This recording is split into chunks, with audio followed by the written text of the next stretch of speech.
Welcome, ladies and gentlemen. Welcome to this week's edition of the Sunday Wire. I'm your host, Patrick Henningsen. We're streaming out live on YouTube, Rumble, X, BitChute, also Facebook Live, and on the audio streams after the program. If you subscribe to iTunes, also Spotify, all the best audio streams were there. And we have a growing portfolio of subscribers, especially on iTunes. We have dipped into the top tier, if you will, of news and politics on and off for the last year. So that's always been very strong. Thank you guys on all the streams. And thank you for sharing the stream as well. Again, I'm Patrick Henningsen. This is episode 577 of this weekly omnibus news analysis television and radio program. Very important conversation we're going to have today in the opening monologue, and afterwards we'll go into overdrive and we'll have our teammates, which we'll connect with from alternate current radio, hopefully Hesher, Ruckus, possibly Basil Valentine too. We'll look forward to getting their feedback on the biggest stories of the day, both in the U.S. and internationally. Now, there's a few things we want to get into before that, just a little bit of important housekeeping. As you guys know, we are heavily suppressed, especially on platforms like YouTube, also on others as well, but especially on YouTube. If you do watch us on the live stream on YouTube, like and subscribe to our YouTube channel.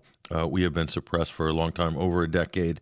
We're trying to physically break through the algorithm, and we need your help to do that by actually interacting with the account, because we're not going to get any free love at the moment anyway from the powers that be in Silicon Valley. So we'll have to keep working hard at that. So please, if you can do that. Also, this is our winter fundraising drive right now, and we are doing very well. We have to update this dial because it has gone up since last week. We had an incredible response last week from donors, also a few subscribers to 21wire.tv. So if you like what we do and you want to see more of it, you like the content that we're putting out, this show, plus our daily reports, also interviews coming out every day at 21stcenturywire.com. Most of our material is free. However, if you join and become a member at 21wire.tv, you will, especially in the next couple of months, have access to some incredible premium content. But really, it's just a way to support us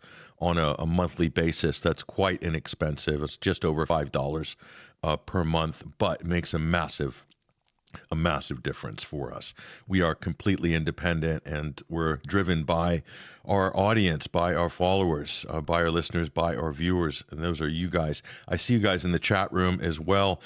We had an incredible response.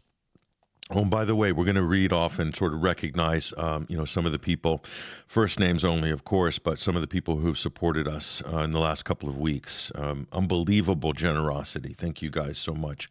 We'll do that in the overdrive as well. So we'll hold that thought on the amazing support, because we're coming back to that just after the break.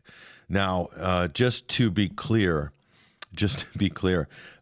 what we're going to talk about is very controversial. Obviously, we normally dip into controversy, so that's not a problem. But, we're going to challenge some people because there's a problem with MAGA. It's turned into a type of cult, if you will. Those that are still clinging on to this Trump administration after breaking all of its electoral promises. And we'll get into this immigration issue. The ICE thing is just unbelievable. And, of course, we've got all the receipts and the facts on this. Plus, we have the constitutional legal framework, as well as we do have the protocols for the rules of engagement for DHS and ICE. And we'll share those with you, and you can make up your own mind as to who is guilty in this particular incident. But not only that, politically, this is just racing out of control. And the Trump administration, unfortunately, is doubling down. Even after dead bodies start turning up, they're still doubling down and attacking the victim, defending the so-called agent, if you will. So we'll get into all that as well. So we'll bring on to the stage right now. I want to just have a little bit of a recommendation in terms of our Sunday screening this week. Here is the film It's called Israel, the Covert Connection. And this is talking about Israel's connection through Iran-Contra. There's a massive overlap with the narcotics industry. This is something we've talked about before, and it's just a little bit of research and new information that's come out. This is an old program which aired on PBS, 1989. Very, very instructive, and we're going to build on that because a recent article has come out as well that really crosses over to the Venezuela story in a big way, and it features this man here, Marco Rubio. Now, if you've been watching this program, you probably heard us say that it's very suspect, Marco Rubio's background, okay? And the people that he's aligned with throughout his career are people that are aligned with the drug cartels, okay? Not only that, Rubio in his own family convicted drug traffickers, you see. So if you think about those movies like The Godfather, where they send one of the young ones up into politics and they become, somebody in the political system that looks after the mob, it's beginning more and more to look like Marco Rubio is one of those characters. And you have to ask yourself, as Donald Trump's trying to sell a war on drugs, using Venezuela as the protagonist, at the same time, he pardons one of the biggest convicted in a federal trial in the U.S., convicted drug traffickers, Juan Orlando Hernandez, disgraced former president of Venezuela. Where did that come from? Well, here's your answer, folks. It came from this man, Marco Rubio. But not just Marco Rubio. Who is behind Marco Rubio? Which interests does Marco Rubio represent? He claims to be a crusader for freeing the people of Cuba from the clutches of communism, okay? That's his shtick. But the more research we do, and this article is unbelievable, the research in this. It's in the American Prospect magazine. And what it shows is stunning. This shows the connection between the failed Bay of Pigs invasion of Cuba. This was during John F. Kennedy's presidency. The failed Bay of Pigs invasions, where the United States basically tried to invade Cuba using corrupt Cuban nationals. Okay, what happened was interesting. After the failed invasion, which was a disaster for the U.S., of course, great victory for Castro in Cuba, one that the Americans, the CIA, and people, who in the community of expat Cubans in Florida or exiled or whatever, they never forgave Cuba for that. And neither did the U.S. They've been sanctioning Cuba for 75 years as punishment for defying the U.S. And these people from the failed Bay of Pigs invasion, many of which are tied to the Kennedy assassination, but a lot of that personally I think is a red herring in terms of, the ex-Cubans killed Kennedy. We know that all roads are leading to Israel on the JFK assassination. What minions were used to, run cover or as patsies or to sort of get people off the trail and obfuscate who was really behind that. There's too many actors that have been thrown in the way to do that. But all of these people, these failed Bay of Pigs mercenaries, all became the leading drug traffickers. Yes, you heard that right. Right through the 70s and 80s, through the 60s, 70s, and even into the 80s. And many of these people, incredibly close connections to this man, Marco Rubio. So now you can see the network. There's overlap between the drug cartels, the CIA, and corrupt U.S. politicians like Marco Rubio. And that's why you're seeing what you're seeing. And what's funny about this is the indictment against Maduro that Donald Trump and they were touting, and Pam Bondi came with this. We're charging him for possession of machine guns and narco-terrorism.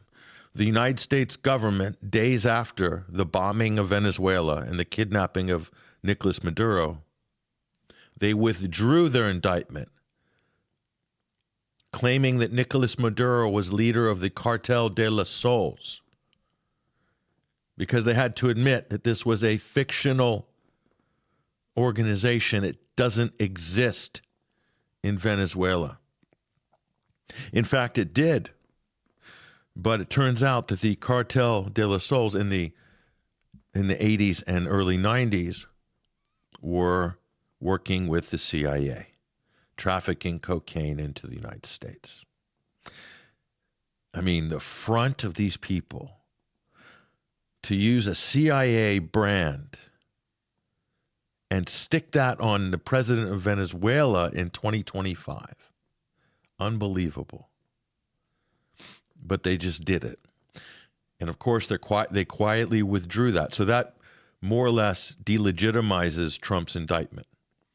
And it very well might end up being grounds for a dismissal of charges or a mistrial. We'll see how corrupt the courts are. But so anyway, that just to say that that's happened. But it just shows you what a fraud the whole thing is. We knew it was. We told you it was. I said so on many different interviews before it was withdrawn, because we knew it was fictional, because we knew the origin of it. These people don't have, there's no limits to what these people will try.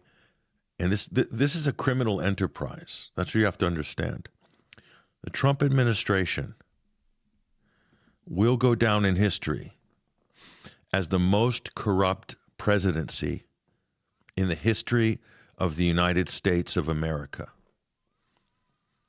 These guys make the Nixon administration look like a bunch of choir boys. This is crime on a level that most people can't even comprehend. The U.S. government, this presidency is completely captured by criminal interests, be they Israeli criminal interests, international drug cartels, and the corrupt wing of the CIA, whatever form this is taking, and other foreign intelligence services. What you have to understand is, and I said this from the beginning, the biggest drug traffickers in the Western Hemisphere are the U.S. government, the CIA, and corrupt elements within the DEA. This is proven. This isn't even up for debate. And they went after one of the greatest journalists, American journalists ever. His name was Gary Webb. And he exposed this. And they went after him. The CIA was also involved in discrediting him. And they claim he committed suicide. But certainly looking at the evidence, it doesn't seem like it. It looks like he was murdered. Who did it? Who paid for it? Maybe we'll never know. But what he reported was true. And he was attacked for it. His paper, the San Jose Mercury News, was attacked for it. They pressured the editorial board. They pressured his bosses. And, they tried to ruin him. And ultimately they did. But his work has stood the test of time. And Gary Webb is vindicated by everything that we're reading now and seeing today. Now we're seeing the pieces of the puzzles come together. And that's why I want to say to people, do look at this article at the American Prospect, the narco-terrorist elite. Marco Rubio is a central actor in all of he is the thing at the hub of all of these international criminals regarding the drug trafficking. He is best friends with the president of Ecuador, Daniel Noboa. And Noboa's family business was caught, implicated, or whatever, shipping cocaine to Europe disguised in banana shipments. And that's just the beginning. That's just the beginning. And the family history of this, it's unbelievable. You start looking into the details of this. A lot of the details are in this piece here. Very well researched. And there's more, too. This is not the only one. Story's been around. Univision, of all people, broke this story about Marco Rubio's drug trafficking connections, I believe in 2012, and Rubio attacked them and, threw up this huge smokescreen. Okay. We're not saying that Rubio is a drug trafficker, but he seems to be completely aligned with all of these characters. And so they probably have quite a lot of influence over him. So when you see U.S. policy from this man, you have to ask yourself, who is pulling his puppet strings? And it's pretty clear from the presidential pardons with Trump, his relations with all of these top people who have been implicated in drug trafficking, including the former president of Colombia and some of these other ex-Bay of Pigs, nefarious characters. The president of Chile, who, if I'm not mistaken, is, I think, a descendant of a Nazi war criminal. I mean, I have to go look. Rubio is aligned with all of these, and then he's wanting to overthrow the leaders who are against drug trafficking, like Nicolas Maduro, and who are pro-Palestinian, like Maduro and Gustavo Petro in Colombia, and the government in Cuba. So, add it all together, folks. And Paul Singer, the American billionaire, is Rubio's biggest backer, one of his career bankrolling all of Rubio's campaign efforts, including his 2016 presidential run. And who did they give after the U.S. bankrupted Venezuela through sanctions? And who got to buy all Venezuela's U.S. assets at rock bottom prices? Paul Singer, part of a criminal cartel. The same Paul Singer that funds the IDF and sits at the top of all of these Israeli supporting NGOs. This is a cartel. And Israel is involved in this effort one way or another. So the story is coming together, folks, and a lot of great journalists are, of course, exposing a lot of this. So if you want to get to see a really good interview, I'm going to sort of, recommend this episode of the Chris Hedges show here. And we just put a picture up here. Just go to YouTube and put in narco trafficking elite to run Venezuela. This is the author of that article. Her name is Maureen Takic, if I pronounce that right. Takic, difficult to pronounce and strange spelling. Chris Hedges report.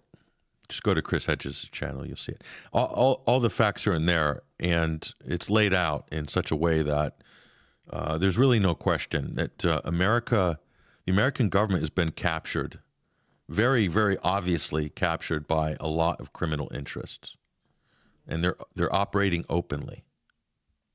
That's the problem with this. So there we are, folks.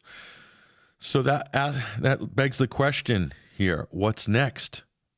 What's Trump's next move in this story? That's the question everybody wants to know. What's happening next? Well, let's just look at the situation. So no more narco terrorism. That was fake. So you can cross that one off. No more cartel de los sols. Fake. U.S. intelligence own estimate shows there's no real link between Maduro and Tren de la Lagüe, the notorious Venezuelan gang that have taken over an apartment building in Colorado, says MAGA, says Trump. I mean, this is just comic book stuff. His own intelligence assessments can't even back up all of these accusations. And not only that, the U.S. has basically arrested somebody, extradited them to the U.S., an ex-Venezuelan military intelligence official. We've covered this at 21st Century Wire. You can go to our website to see, and they turned him into a defector to testify against Maduro in order to lessen his sentence. And that's part of the basis of this fake indictment that the U.S. has cobbled together, you could say. We'll give you the details of that story in a minute. We'll put it up on screen, but it's pretty amazing. I mean, I got a little glimpse of this just looking through the documents, and I'll bring the details up on screen of that particular. I mean, just go to 21stcenturywire.com. You'll see us in all of these articles have been laid out, and big thanks to our global affairs department for some unbelievably great research on this, and especially Freddie Ponton, who's our associate editor of global affairs at 21st Century Wire. But, what can we say? So what's the next move here? Well, so that's not happening. All of that's been knocked down. And what about the oil? What about the oil? Oh, what's this? A little bit inconvenient this week. So Trump held a big show and invited all the oil execs, and he got a lukewarm reception from them. In other words, they're not interested. They're not interested in going in there, investing money, putting their people on the ground in a potentially hostile environment, all the things that we spoke about over the last 2 weeks. They're not having it. So then Trump's basically attacking them, insulting them, saying, well, if you guys won't go in, I can find 10 more companies that will. I don't think so. So this president is a joke, okay? He writes checks that he can't cash. And this is his tactic for Gaza. It's his tactic for Iran, for Ukraine, don't even get me started on Somalia, okay, and for Yemen and all these other things. So all the claims, but especially for Ukraine, Trump has promised everything in the world and delivered absolutely nothing. Do you remember 8 months ago when Donald Trump said, we've just signed a deal with Zelensky for the raw earths, the raw earths. And I was like, raw earths? So I looked up, it doesn't exist. Everybody knows them as rare earths. But Donald Trump, for some reason, this is what's funny about him, and I think it's a bit of a psychological defect that he has. He used the term raw earth. It's almost like he knows he's lying, so he makes up a word that in his own mind convinces himself subconsciously that he's not lying because he's using another word. So he must know it's rare earth because that's the term everybody in the world uses, rare earth minerals. But as he's telling a lie, which he does frequently, he makes up sort of fake terms, and he's very vague in his, brushing statements and whatnot. I think that's a way for him psychologically to think that he's not lying or something. Raw earths. So he says, we got all the raw earths from Venezuela.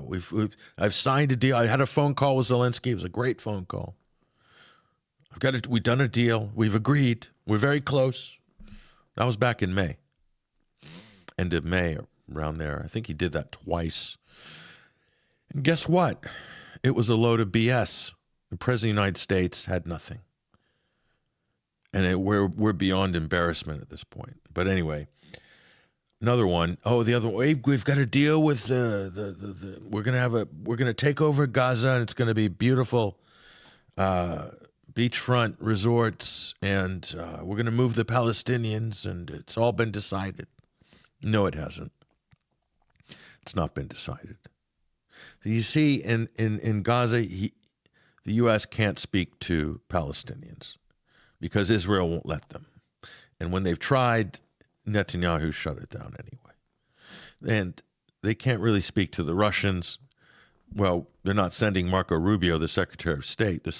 He's sending his son-in-law and a dodgy property developer from Long Island named Steve Witkoff. Okay? These people don't even have titles in the cabinet. They're not real diplomats. They're just there to chew the fat. And Russia knows the game, so they don't send Sergei Lavrov. Russia says, you send us your real guy, which is Rubio. If you don't, send us these clowns, and we'll send you someone who's also an unofficial diplomat as well. And that's what Russia's been doing. meetings in Miami, and it's gonna go nowhere. Russia knows it.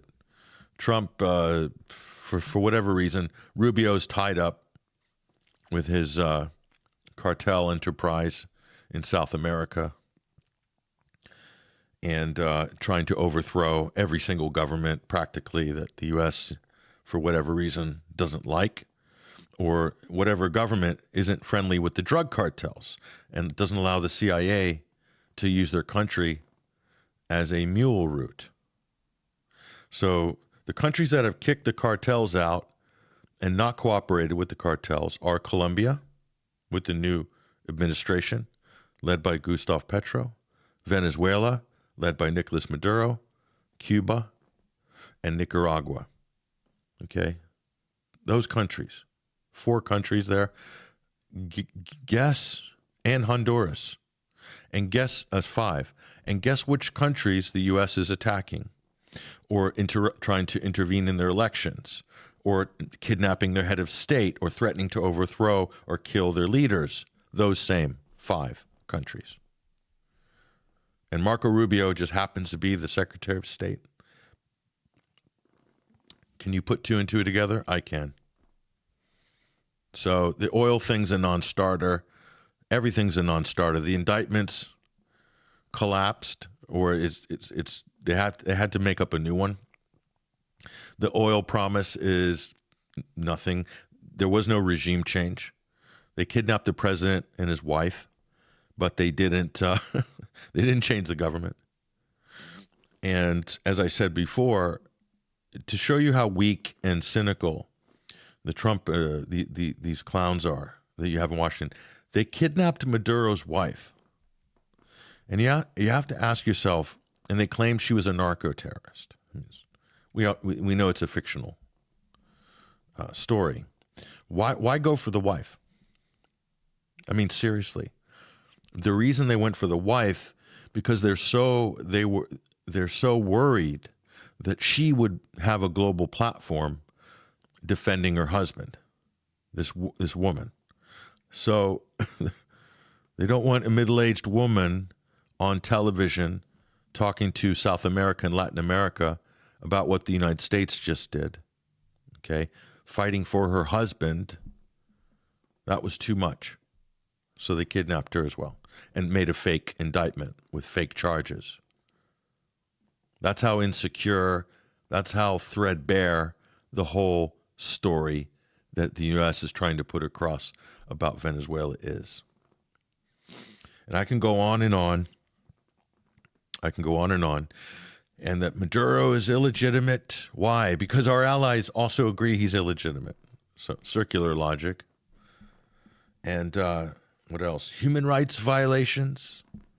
Why? Because there's one U.S.-backed NGO that's providing the same information to Amnesty International, Human Rights Watch, and all of these limousine liberal mainstream so-called human rights organizations in the West, occasionally who do good work, but most of the time they're political regime change tools. I'll throw the Nobel Peace Prize in that same category because that's a similar type of influence op. And then all of a sudden the consensus is Maduro's guilty of human rights violations. These are basically devices that are used to justify sanctions. The sanctions are designed to collapse the economy and to destroy the petroleum industry. And then when their economy collapses, their currency goes into free fall.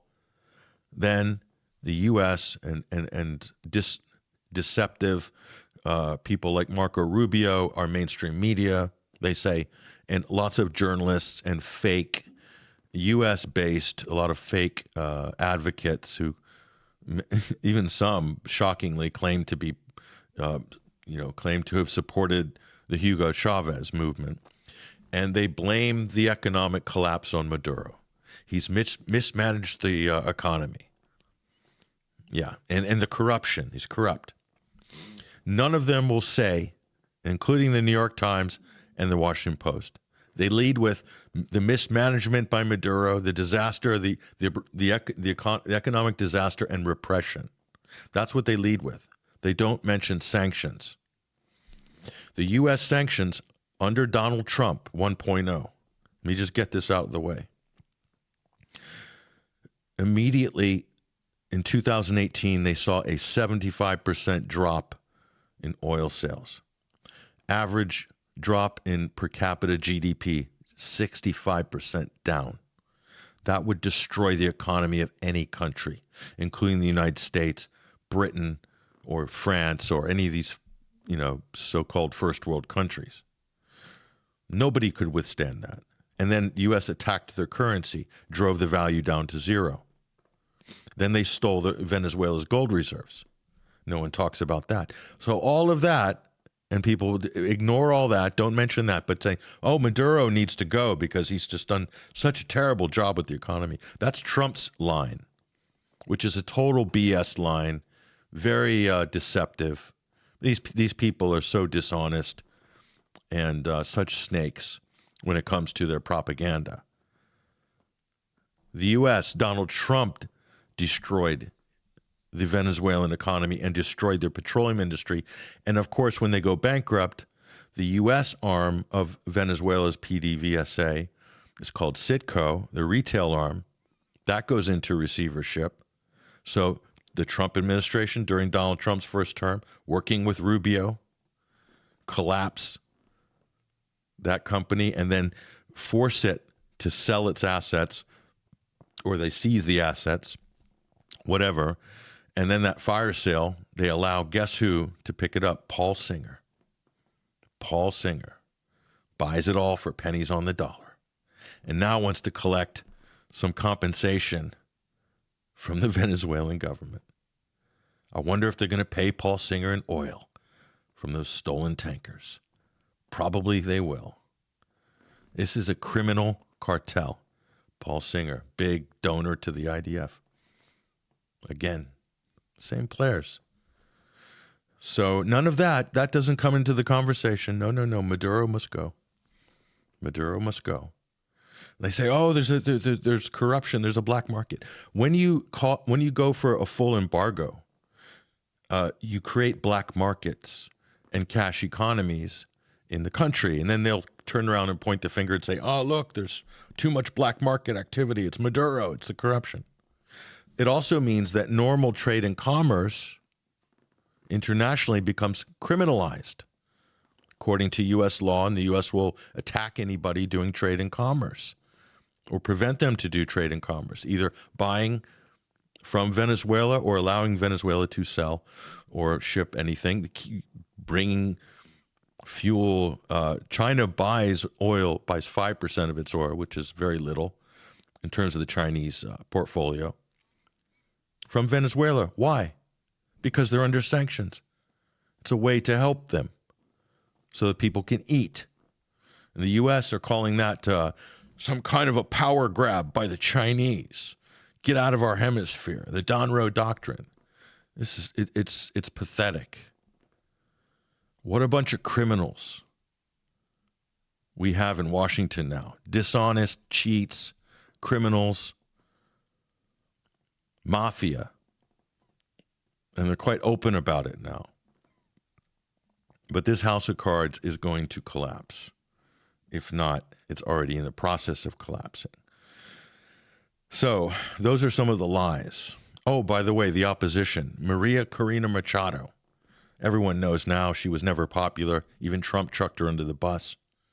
And her party, her opposition, were involved in violent attacks, stoking civil unrest, attacking policemen, I think in some cases killing police, setting fire, vandalism, all that stuff, backed by the United States, funded by USAID, funded by the Machado, National Endowment for Democracy, USAID, both CIA fronts. If anybody ran an op like that in the U.S., let's say China had an opposition NGO that started setting things on fire and shooting U.S. cops, what do you think the U.S. government would do? Probably shut them down, probably arrest them, and probably throw them in jail. But instead, the U.S. are saying, oh, look, Maduro's being repressive against democracy in Venezuela. This is a human rights violation, sanctions. That's all CIA. That's a CIA op. So information ops, subterfuge through NGOs, pro-democracy. It's the formula. They use the same thing in Syria, same thing in Yugoslavia, tried to do it against Russia, failed miserably. Iran, they're doing it right now with Iran.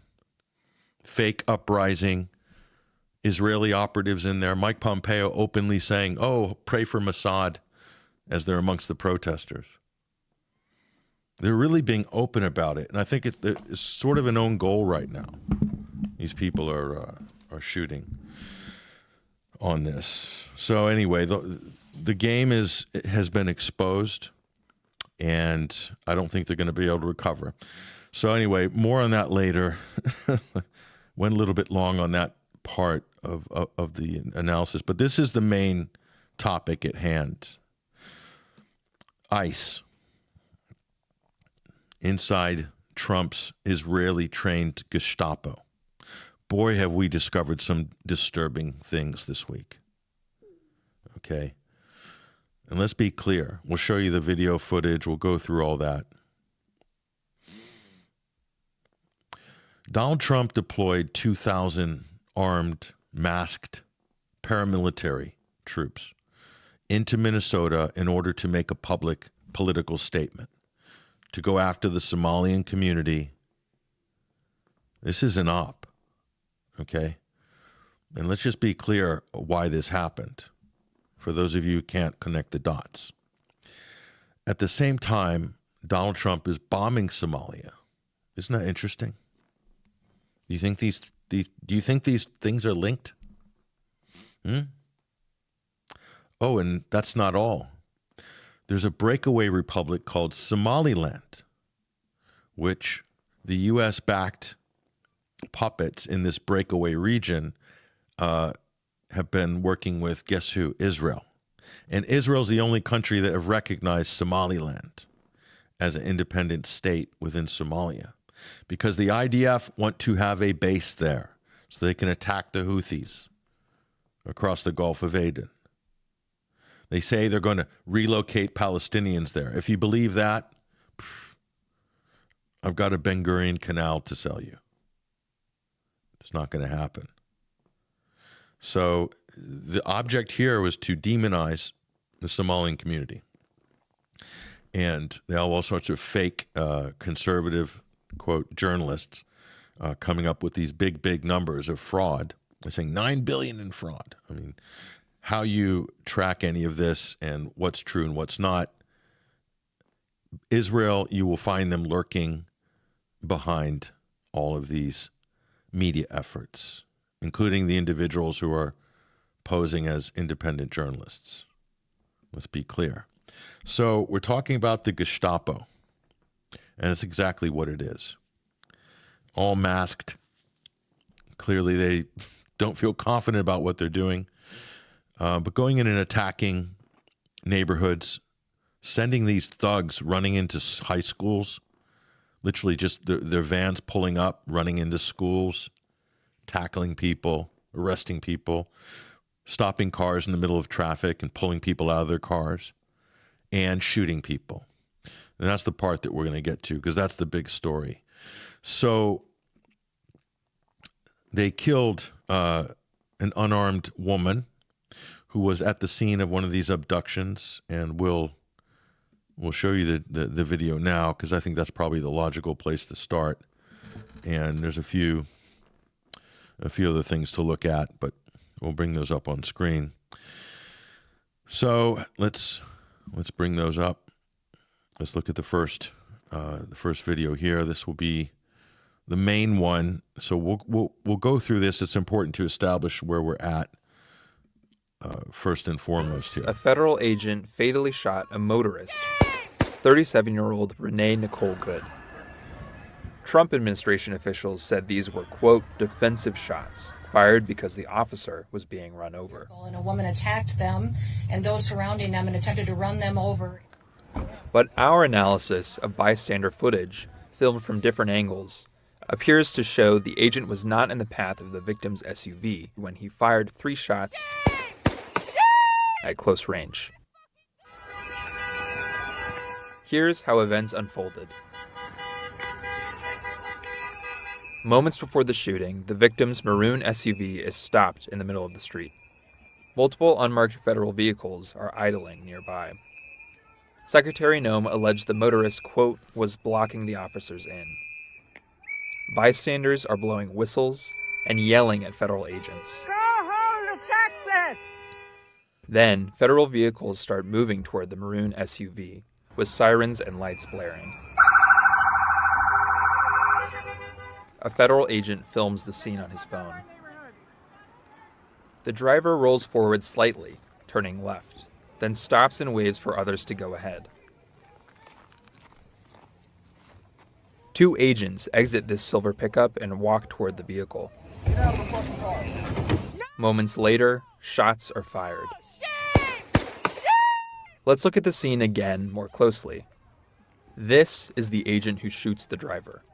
He walks around the car filming and disappears from view. Other agents pull up and order the driver to exit her vehicle. One of them grabs at the door handle and reaches inside. The SUV reverses, then turns right, apparently attempting to leave. At the same time, the agent filming crosses toward the left of the vehicle and grabs his gun. He opens fire on the motorist and continues shooting as she drives past. The moment the agent fires, he is standing here, to the left of the SUV, and the wheels are pointing to the right, away from the agent. This appears to conflict with allegations that the SUV was ramming or about to ram the officer. President Trump and others said the federal agent was hit by the SUV, often pointing to another video filmed from a different angle. And it's true that at this moment in this grainy low-resolution footage, it does look like the agent is being struck by the SUV. But when we synchronize it with the first clip, we can see the agent is not being run over.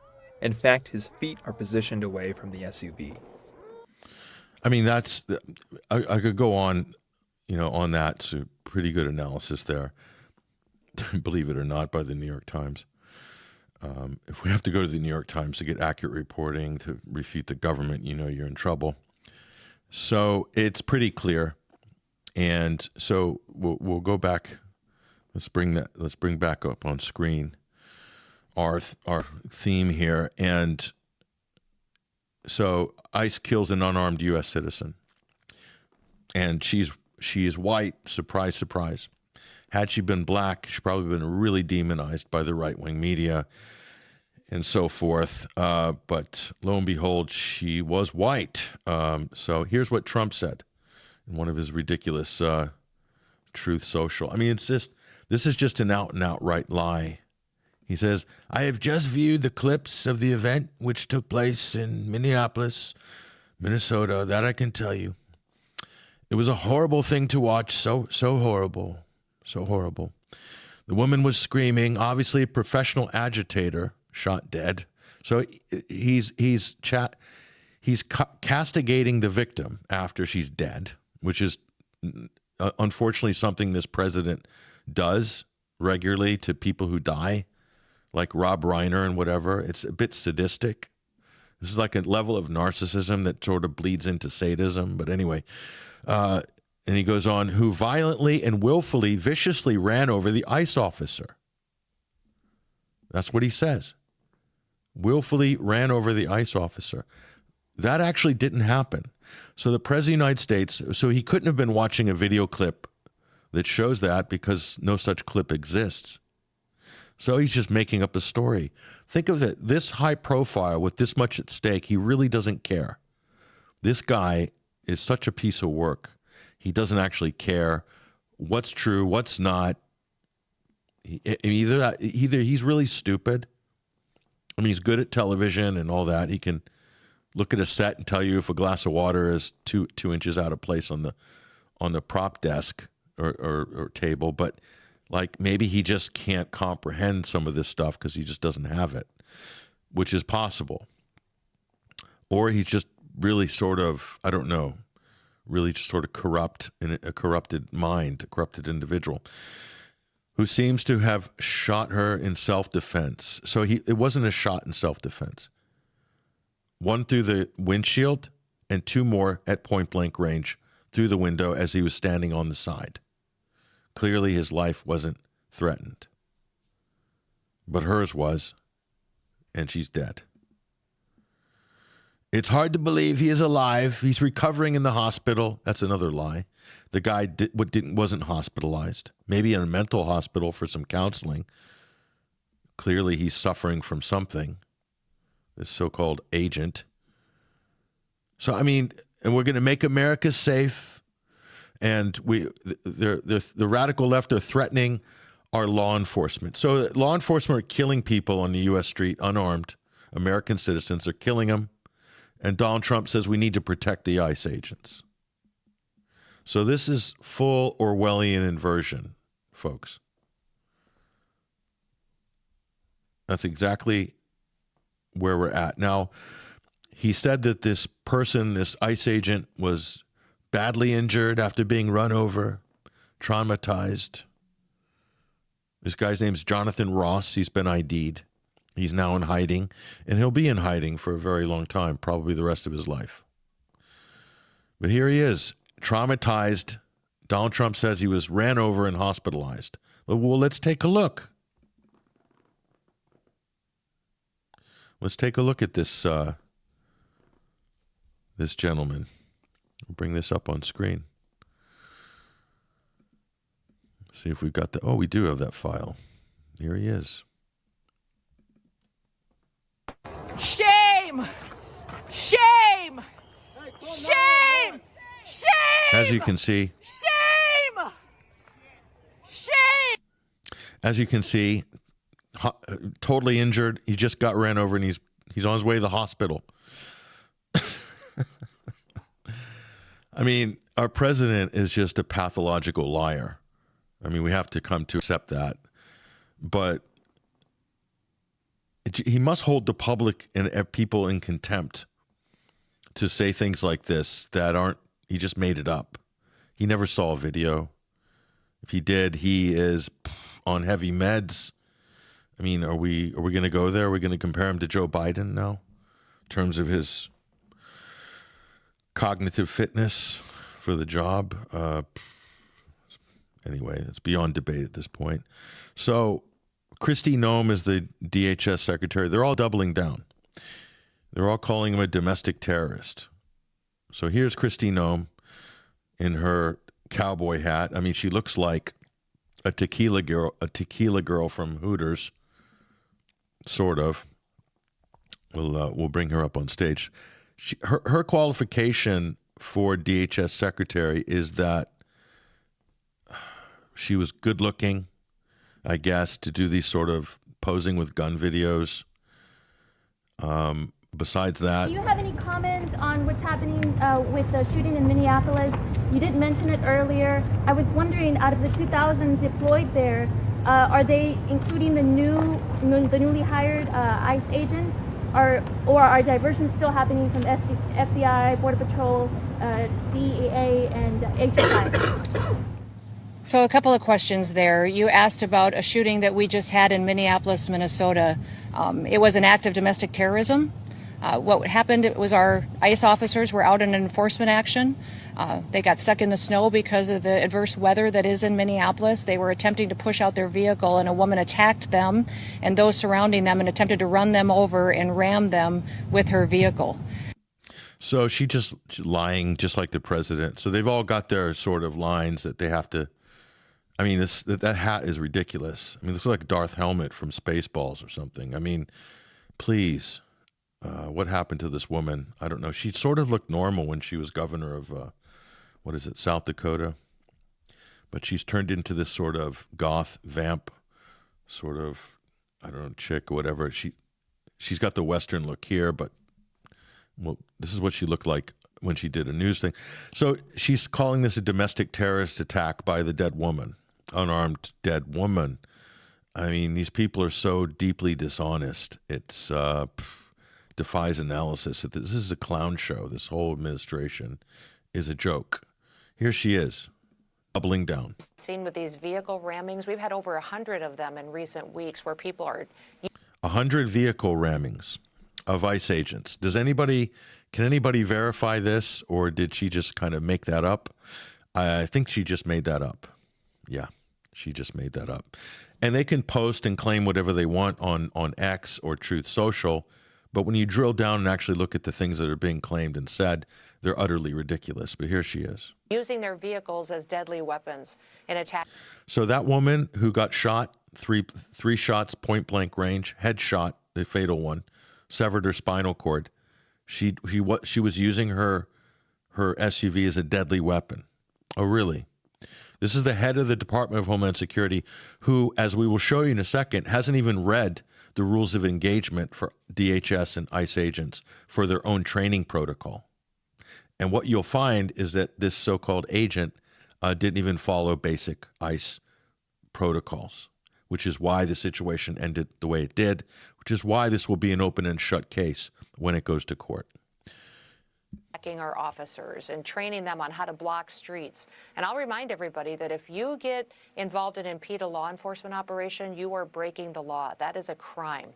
And at that point in time, that individual needs to be arrested and taken in and charged and convicted for what they're doing to stop justice in the United States. So, see, she's wrong. ICE agents have zero jurisdiction when they show up in your community. They're there if they have to go and apprehend a suspected illegal immigrant. That's it. That's it. Anything outside of that, they can't even issue a traffic ticket. They have zero jurisdiction. They can't block you. And what you saw when this incident took place, and Kristi Noem is just lying, claiming that you're not allowed to observe, you're not allowed to protest, and if the car is blocking the road for whatever reason, even if it's intentional, it's not a crime. Okay, they can try to the ICE agents have to negotiate and find out a way to diffuse the situation calmly, not pull their weapons out. These guys don't have jurisdiction to draw weapons against unarmed U.S. citizens. No way. No way. Not even close. The fact that the Secretary of Homeland Security is saying this, she should just be sacked or resign or whatever, just be fired. These people, especially the Trump administration, they hate the U.S. Constitution. The reason they hate the U.S. Constitution because it impedes and it restrains their ability to exert power from the executive branch. Unchecked power. That's why they hate the Constitution. Okay?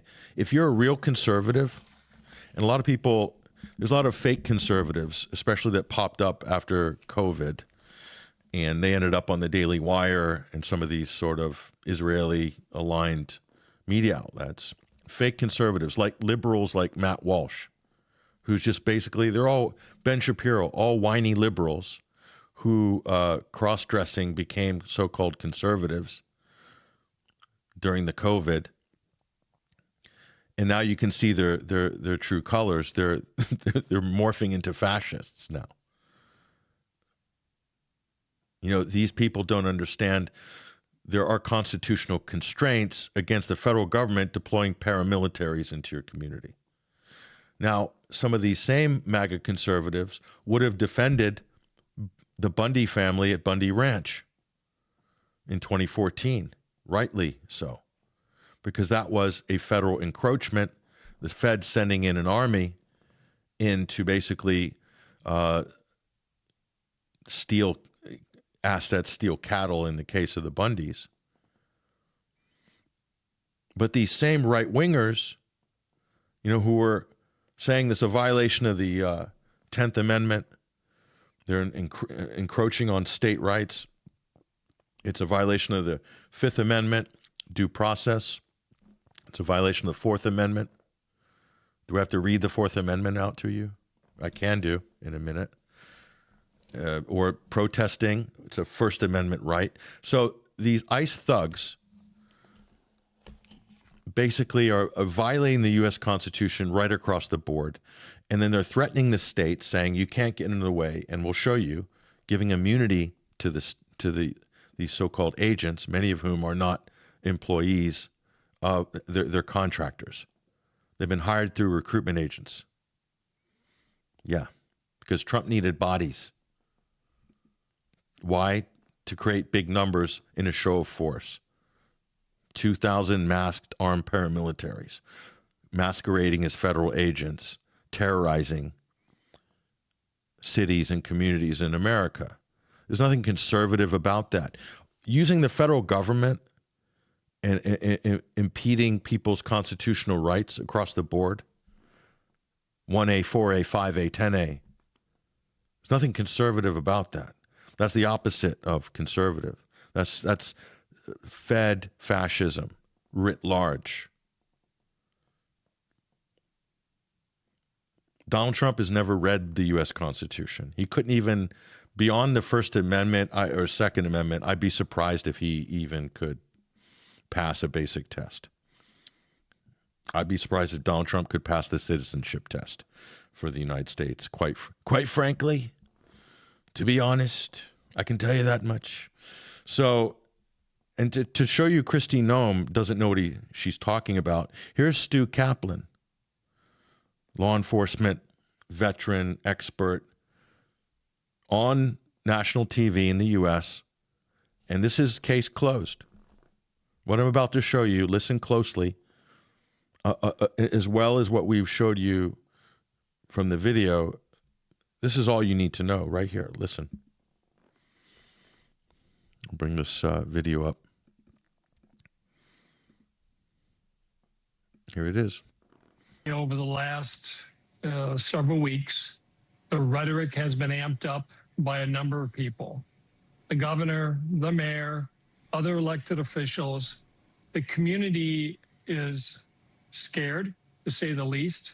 This happened in our community yesterday. It doesn't define who Minnesota is as a state or as a local community. And I think the problem is, you know, people need to take a step back. Let this investigation go on. Let the facts come out. Let's look at it in the totality of the circumstances rather than ramping it up with things that are said, things that are done, things that you can't take back once they're done. Look, Stu, usually we're hearing that from the mayor, the governor, the president, you know, who Stanek left out there in the analysis of who's saying hot things. But the rhetoric aside, when you are assessing the specifics of the shooting, you heard my take on what the relevant testing is of what happened. What do you see and think? So, Chris, my opinion is solely tonight without any political favor. It is strictly on the merits, legally, and based upon my experience not only in defending these type of cases, meaning representing families who have been victims as a result of officer-involved shootings, in particular, people that have been shot while trying to flee. With that being said, the mission of DHS and ICE is necessary. That's a fact. There is a rule of law, and whether you agree with it or disagree with it, as long as the rules are on the books with respect to attempting to deport individuals that are here illegally, I will 100% support that endeavor. However, that endeavor does not operate in a vacuum. There are rules, there are policies, there are procedures in place with respect to require law enforcement agents or officers to operate and to adhere to those rules of engagement. We don't operate in a vacuum. And to the point of your guest, the rhetoric has increased, the threat level has increased, no doubt, to ICE agents, to local law enforcement across this country. However, we must adapt. With that being said, when I look at this shooting, when you take a look at the video and you slow it down, when you take a look at the wheels, the driver's side wheel, when she starts to move forward, you can see that the wheel starts to turn to the right. Notwithstanding this agent who has violated policy. Now, ICE agents operate under Custom and Border Protection policy in place, which says, do not put yourself in front or behind a vehicle, only under the exception of when you're doing an inspection. So that officer, by placing himself in front of that vehicle, has created what I call an exigent circumstance, or has created or manufactured a situation that if, in fact, this individual decides to flee, he has put himself, by inserting himself in violation of department policy, to create a situation that obviously would require him to protect himself. However, this woman did not drive towards him. He was in her path of travel, trying to turn to the right. Unfortunately, I think at best he got broadsided or swiped aside. But if you take a look at his gun, he starts to take his gun out of his holster immediately upon her moving forward. Now, this circuit has ruled that you cannot look at just this isolated incident. You must look at the totality of the circumstances.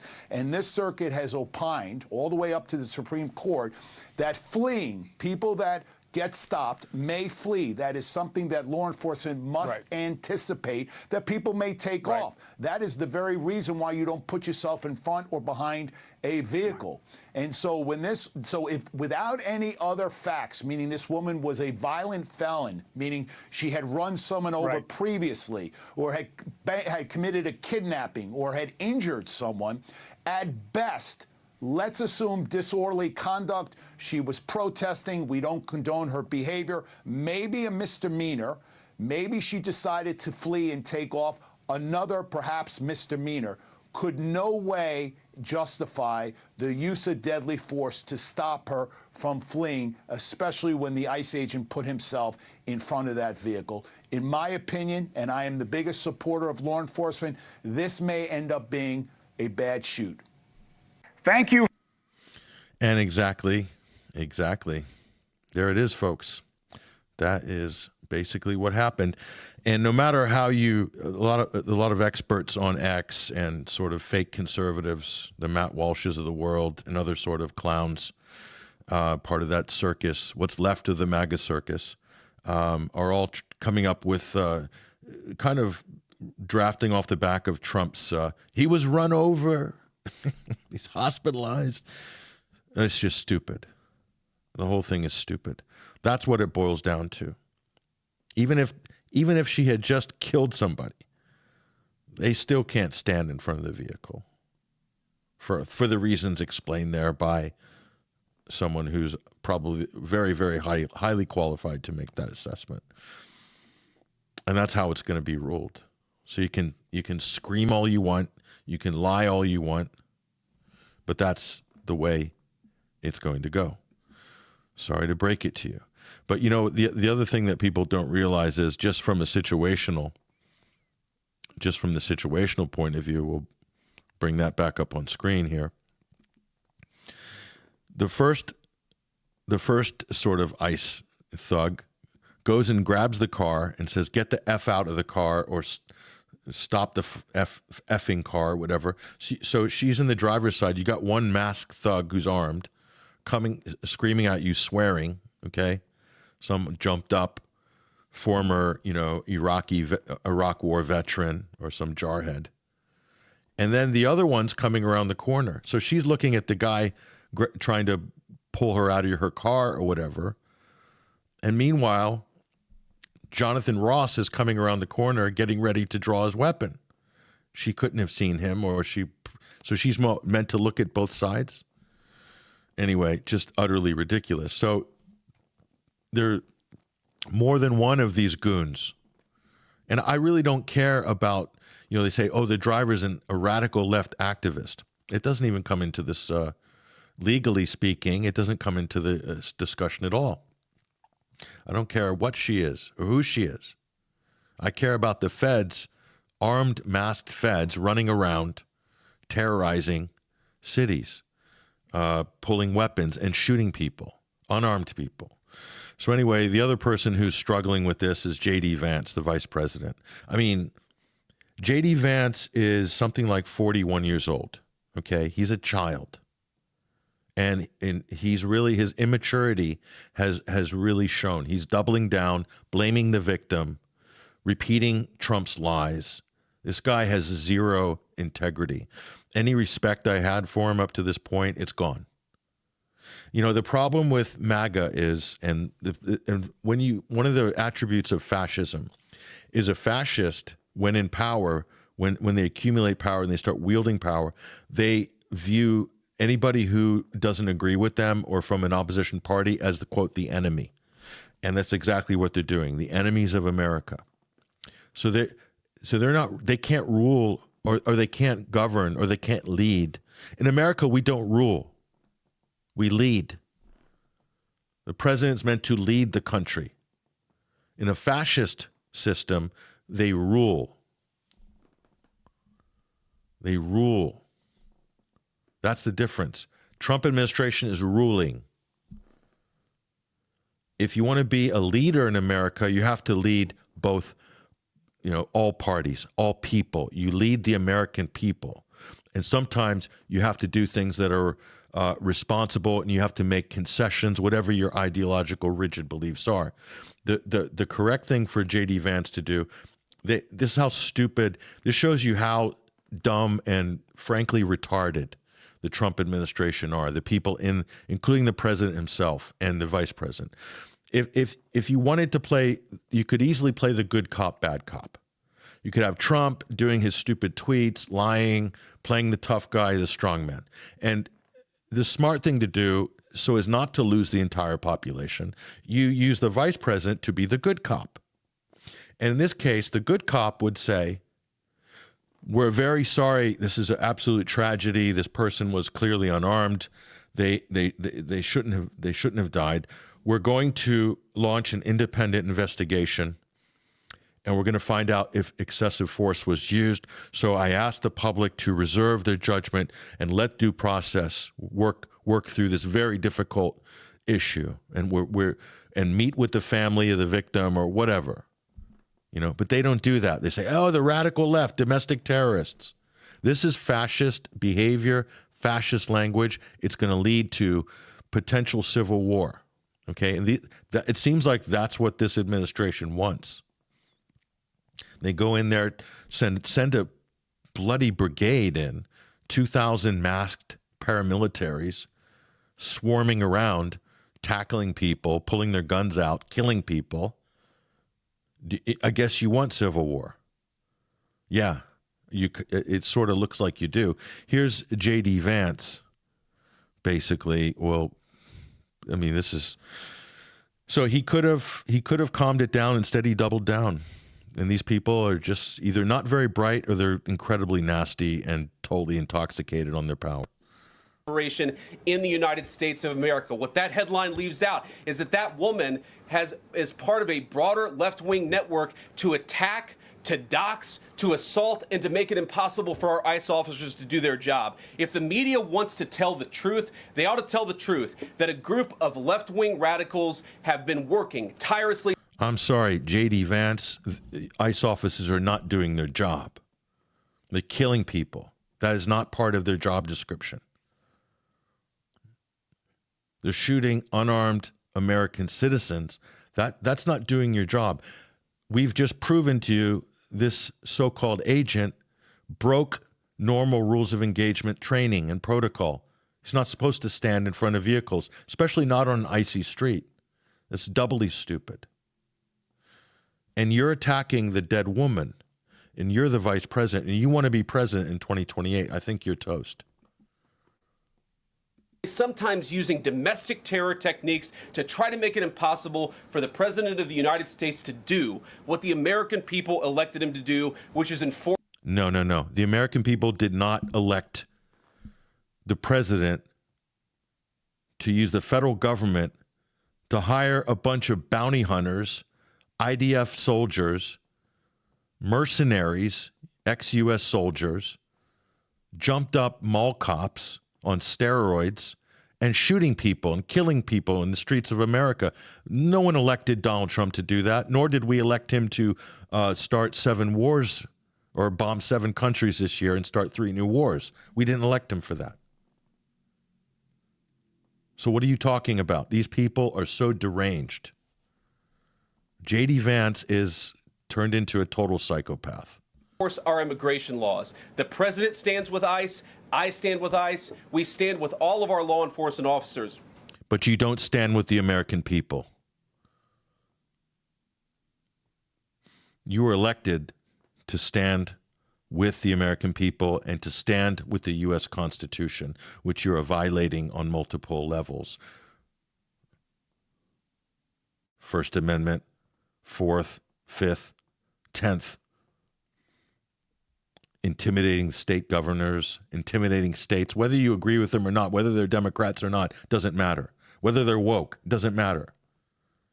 Conservatives are supposed to be constitutional and all for small government. But we see this huge expansion of the federal government under Donald Trump. He is not conservative. Donald Trump was never conservative. That was just a hat he wore to get elected, to con the country. Just like, oh, I'm going to end all the wars, regime change wars, so bad, so bad. We don't want those anymore. I've got Tulsi Gabbard here. She's also against the regime change wars. She's going to help me stop all the wars. Got plenty of votes with that. That was good. And part of that is recognizing that you people in the media, not everybody in this room, but many people in this... You people in the media, this guy is so emotionally unhinged. Why? Because he knows he's on the wrong side of the issue. He knows they effed up. And instead of trying to be slightly conciliatory, he's doubling down. Because this is what, unfortunately, in history, these are the behavior attributes of a fascist. Fascists don't care what the public think.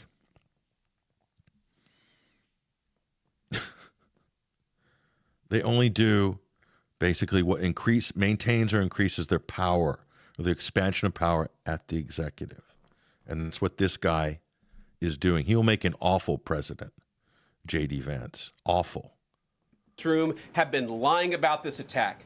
She was trying to ram this guy with her car. He shot back. That's a lie. So he's just repeating the president's lie slightly less, saying trying to ram. Donald Trump, his boss, said ram. Look, this guy's emotionally completely unhinged. Shouting, 41 years old. J.D. Vance doesn't know anything about anything at that age. I'm sorry.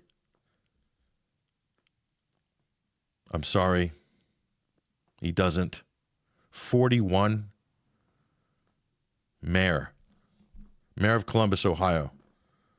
He did 2 years in the Senate and immediately goes in to become vice president. He's 41. No experience, clearly immature. He's talking like a jumped up teenager here, like a jumped up frat boy that's been like promoted from head of the fraternity house to like vice president of the United States overnight. This is sort of what you get. He defended himself. He's already been seriously... He defended himself. His life was not in danger at any point. And if it was, as Stu Kaplan just showed you in the previous clip, that is the agent's fault. J.D. Vance is also on X debating people, making a total fool out of himself. He is trashing civil liberties lawyers like Jen Eunice, for instance, who J.D. Vance attacked on X. She's one of the top, in my opinion, and many others, one of the top civil liberties, a real constitutional lawyer. And J.D. Vance attacked her. Went out of his way to see that, quote tweeted her and attacked her.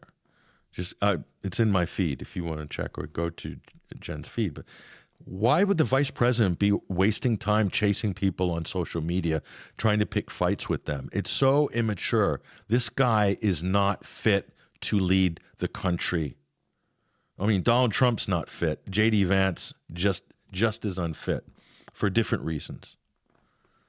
But like these people, I mean, behaving like, sort of spoiled millennials.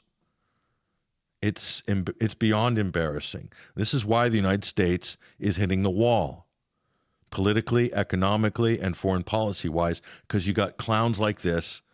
These people are running the country. wounded in law enforcement operations before, and everybody who's been repeating the lie that this is some innocent woman who was out for a drive in Minneapolis when a law enforcement officer shot at her, you should be ashamed of yourselves. This guy's nasty. So he said that this agent was traumatized before.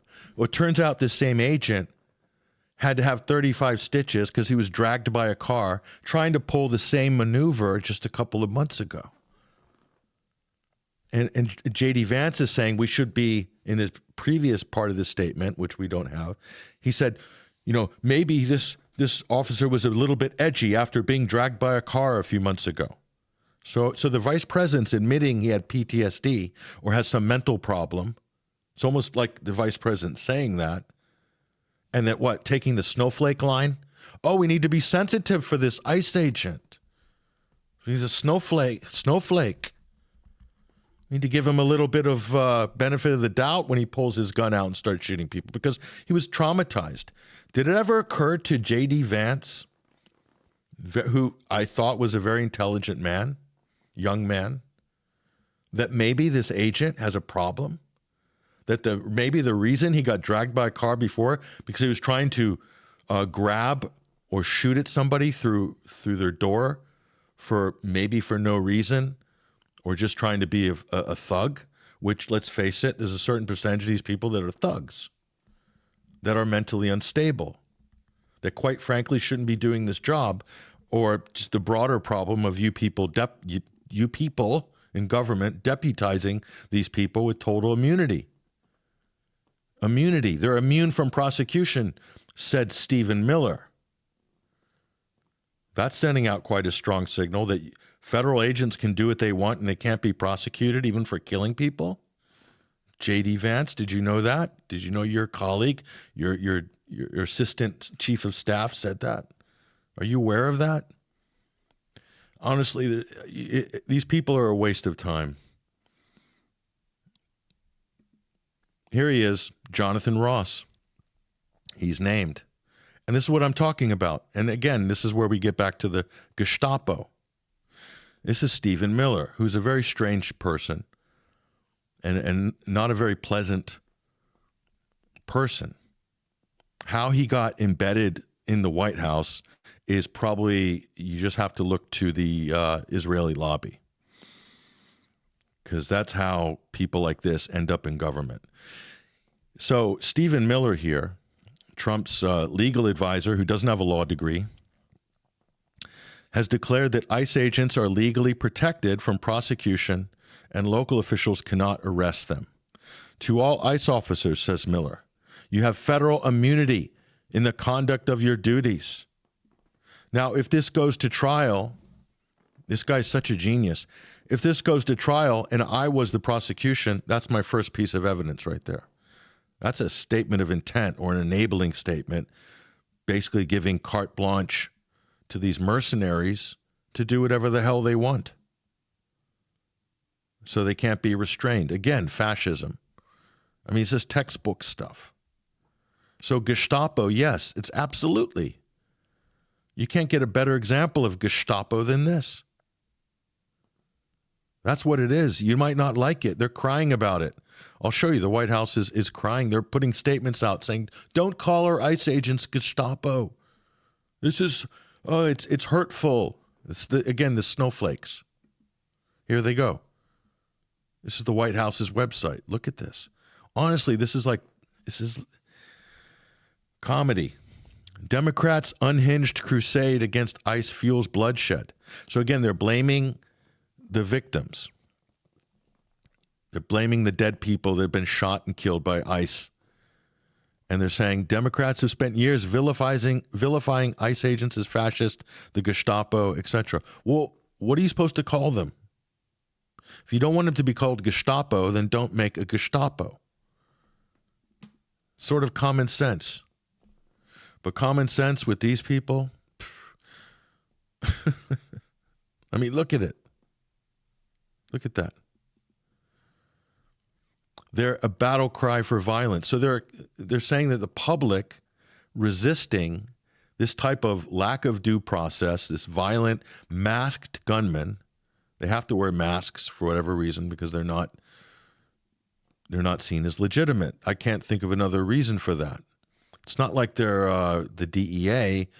No. Maybe they just don't want to be doxxed on social media. You've given them carte blanche.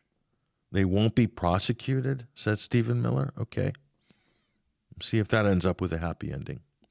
But this is what you've got. Now we know. ICE offered $280 million to immigrant tracking bounty hunter firms. So they're spending your tax money hiring bounty hunter firms to basically track what they claim are illegal immigrants. Some are, some might not be. Some might be in process of naturalization. We don't know. But there's no due process here. Again, violation of the Fifth Amendment. The U.S. Constitution applies to non-citizens as well as citizens, by the way. I know that might not make sense to some low IQ Trump supporters, but yes, the U.S. Constitution applies to anybody within the U.S. jurisdiction territory. Not Venezuela, though. But they've served in an arrest warrant by bombing Caracas. I mean, these people are too much, out of control. Bounty hunter firms, big money. So that's where it's going. And here's the part that you're probably going to be most interested in. What on earth is ICE doing and Homeland Security with Israel? Let's take a look. The Israeli government is working with Homeland Security on all sorts of fronts here, together with Israeli police, Shin Bet, who else? IDF, joint investigations, technology and data sharing, intelligence sharing. Homeland Security have an office in Tel Aviv. Why? Why does our DHS, and this is a department that didn't exist before 2002. It was created after 9/11, and it's one of the biggest gravy trains in the federal government. It's all contract and all these sort of little easy get-rich-quick schemes here. In 2022, DHS signed a bilateral security agreement with Israel. Joint operations. Get this.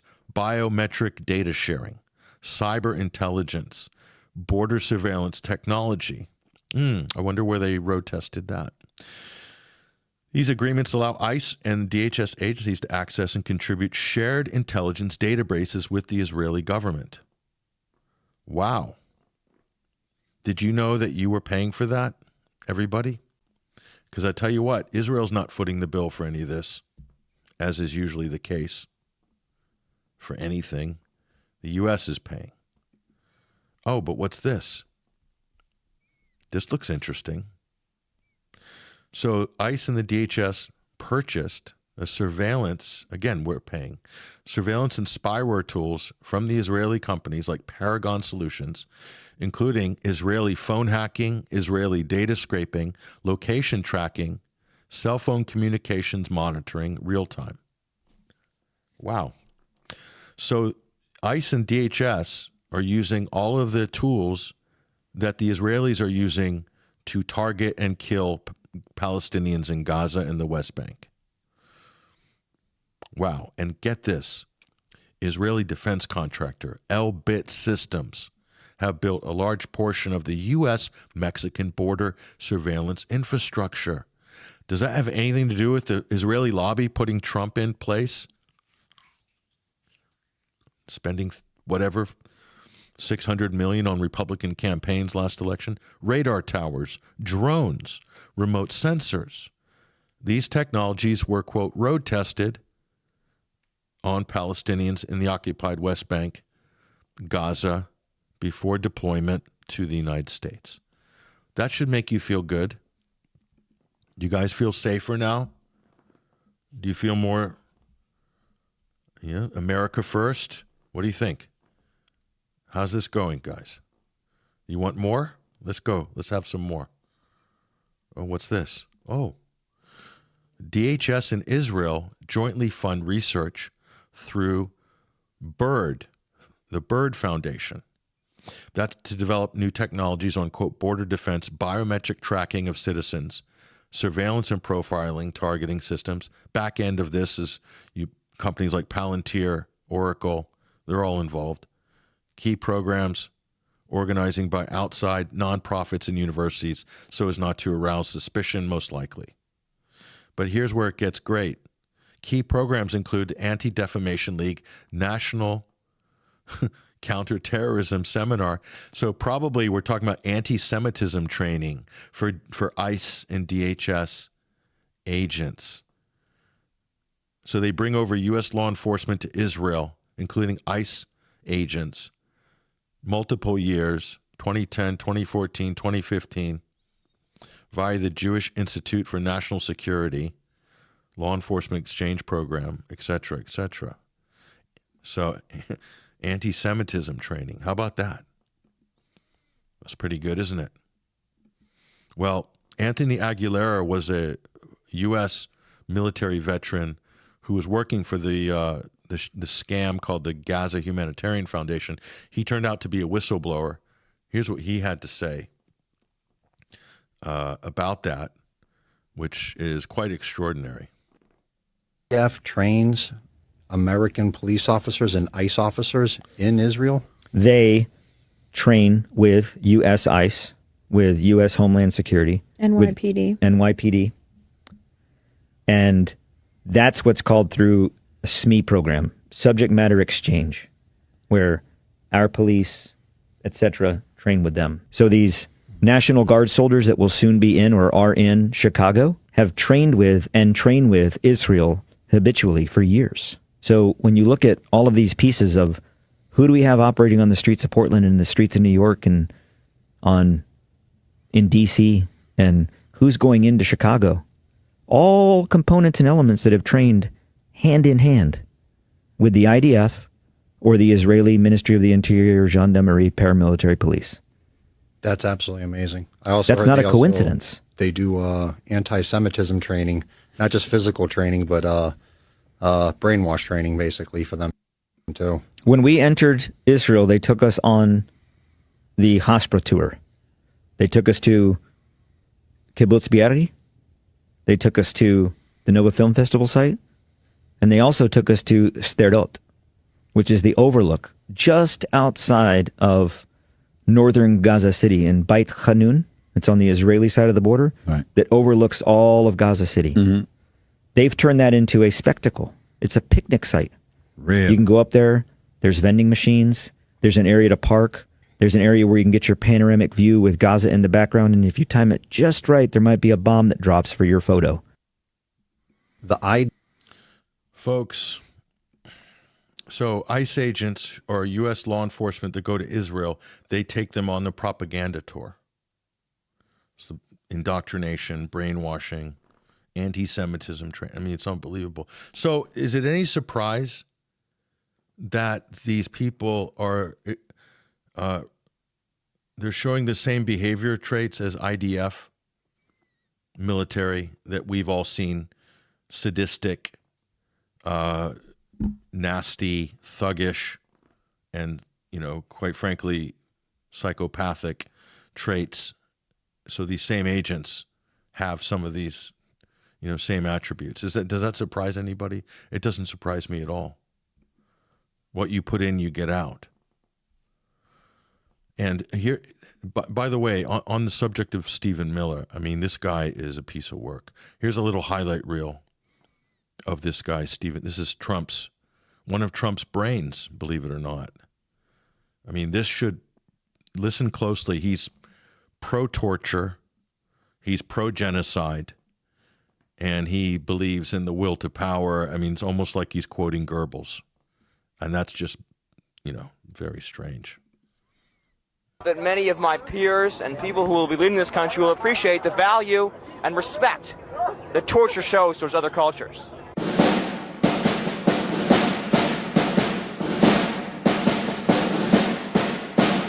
Am I the only one who is sick and tired of being told to pick up my trash? And we have plenty of janitors who are paid to do it for our opponents, the media, And the whole world will soon see, as we begin to take further actions, that the powers of the president to protect our country are very substantial and will not be questioned. They think they're tough. They have no idea how tough we are. They think that they're hardcore.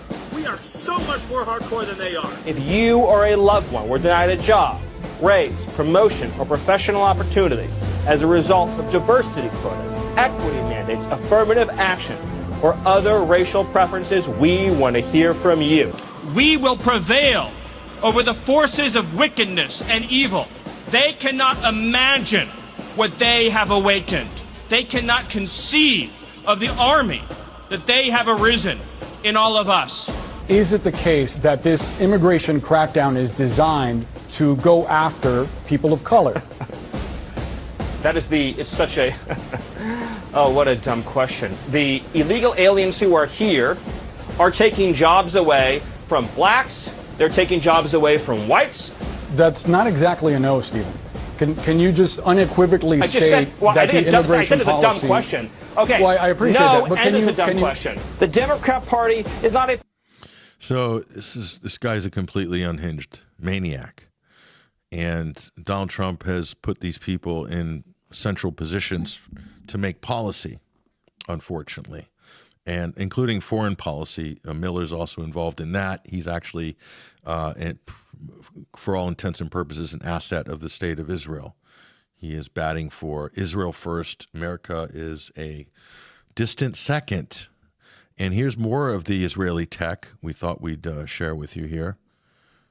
And we will go to break in a minute. We've gone a little bit longer than expected, but look at your license plate into a full background check on your entire life instantly. According to internal documents obtained by 404 Media, ICE is using an app that connects two massive databases. First, Motorola's network of billions of license plate scans captured by police cars, stationary cameras, and hundreds of repo trucks driving around scanning plates. The system tracks what vehicles you're traveling with and can even predict where you might go next. Second, Thomson Reuters Clear, a platform that aggregates thousands of sources into one searchable database. It includes your driver's license, credit history, marriage records, and voter registration. ICE's app combines all this data in real time. An agent scans your plate, and boom, they see everywhere you've been and everything about you. You're being tracked right now without knowing it. There it is, folks. And that's Israeli tech. And we'll show you why you should be worried about your tech bros and the AI monopolists. Okay, so we've shown you all that. And here's the DHS, News Security Cooperation with Israel. So I'm getting this from the DHS's website, just so you know. It's all searchable, okay? And this is a Jewish American NGO called Deadly Exchange who oppose IDF working with U.S. law enforcement. So, again, I'll even give you a Jewish source, a Jewish American source that opposes this joint venture, okay? Just so we're clear. It's not anti-Semitic, okay? And then here's on the contracting front. Look at this. So integrated ID scanning, as we said, as we showed in that just previous video there. So bringing together all of your movements, your car travel, your all available data, run through Palantir, facial recognition through Clearview AI, Israeli Paragon software, social media monitoring, real time, always on surveillance pipelines. In other words, you are constantly being monitored. All your databases and movements are being cross-referenced through their AI. And this is being used by DHS, ICE, and the Israeli government. They have full technology and data sharing on all of this. Is this what you voted for? Did we vote for this? Did anybody vote for this? President Trump? J.D. Vance? I don't think so. I don't think anybody voted for this.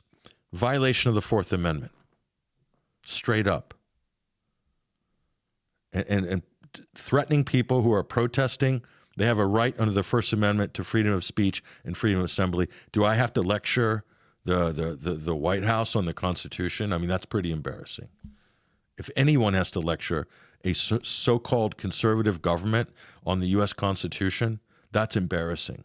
But these people are so far past embarrassment, they're shameless at this point.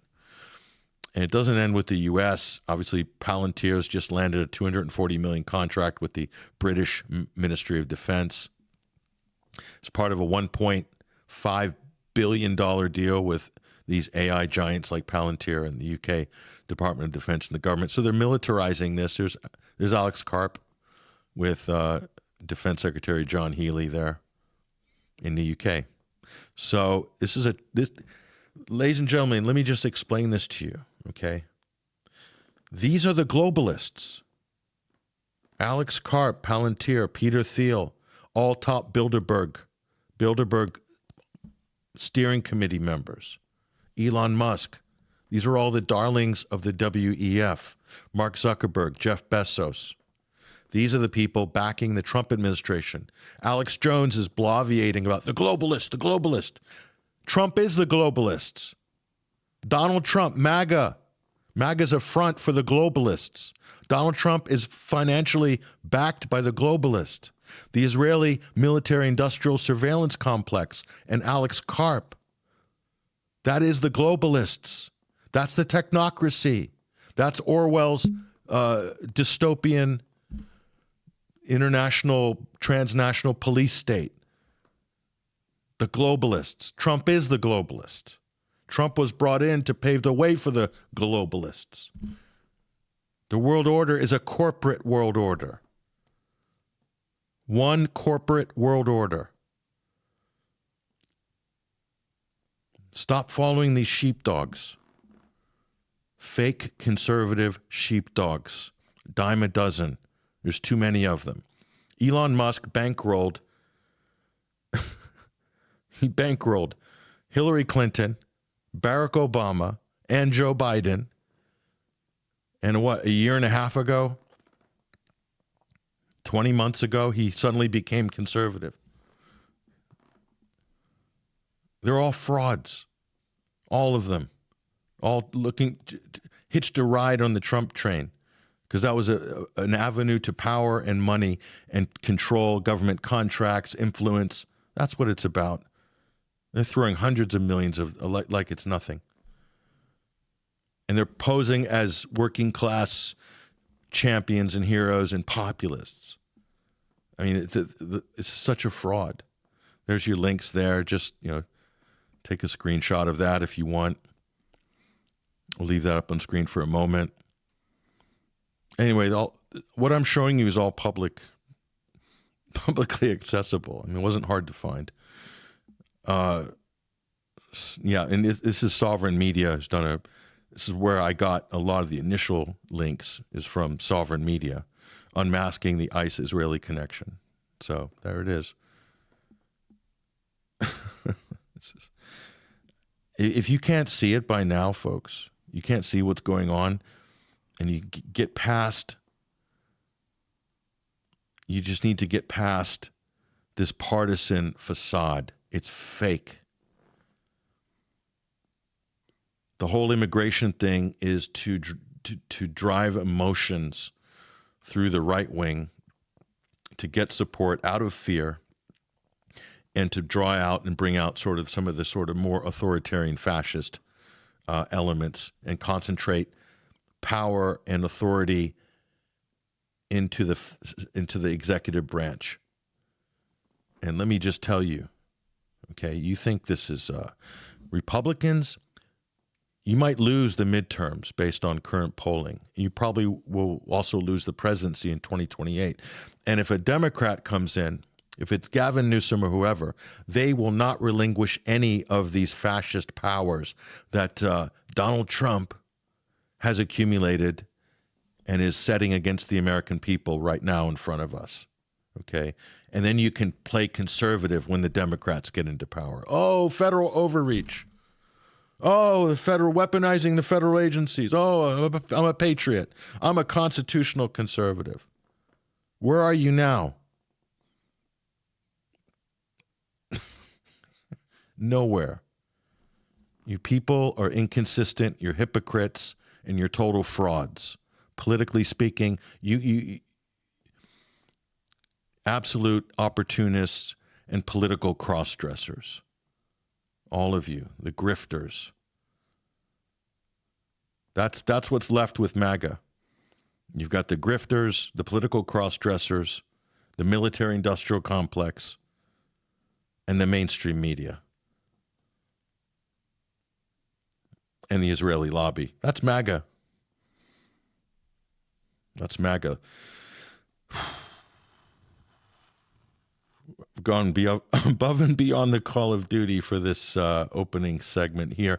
Let's take a break, and if my colleagues are still hanging on, we'll do a little bit of overdrive. I don't want to keep them too long, and we'll look at some of the 2,000 plus comments coming through the stream as we speak. I'm Patrick Henningsen, your host. This is the Sunday Wire. Stick around. We'll be right back, and we'll have more discussion, and we will also review hot takes from the people who really know what's going on, and that's our audience. Stay with us. We'll be back in just a few. For in the final analysis, we all inhabit this small planet, and we are all mortal.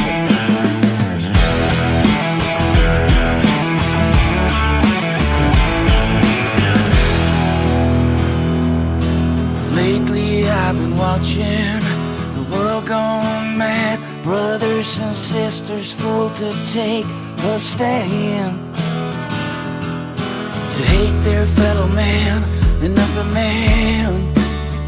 Divide and conquer is the acronym plan. Distract the people, control the story. Don't believe your lying eyes, you know me.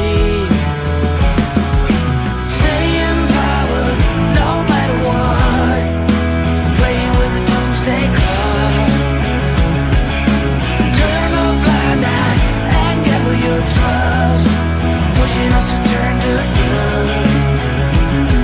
Corruption and lies.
Welcome back, ladies and gentlemen. Welcome back to the Sunday Wire. I'm Patrick Henningsen, your host once again.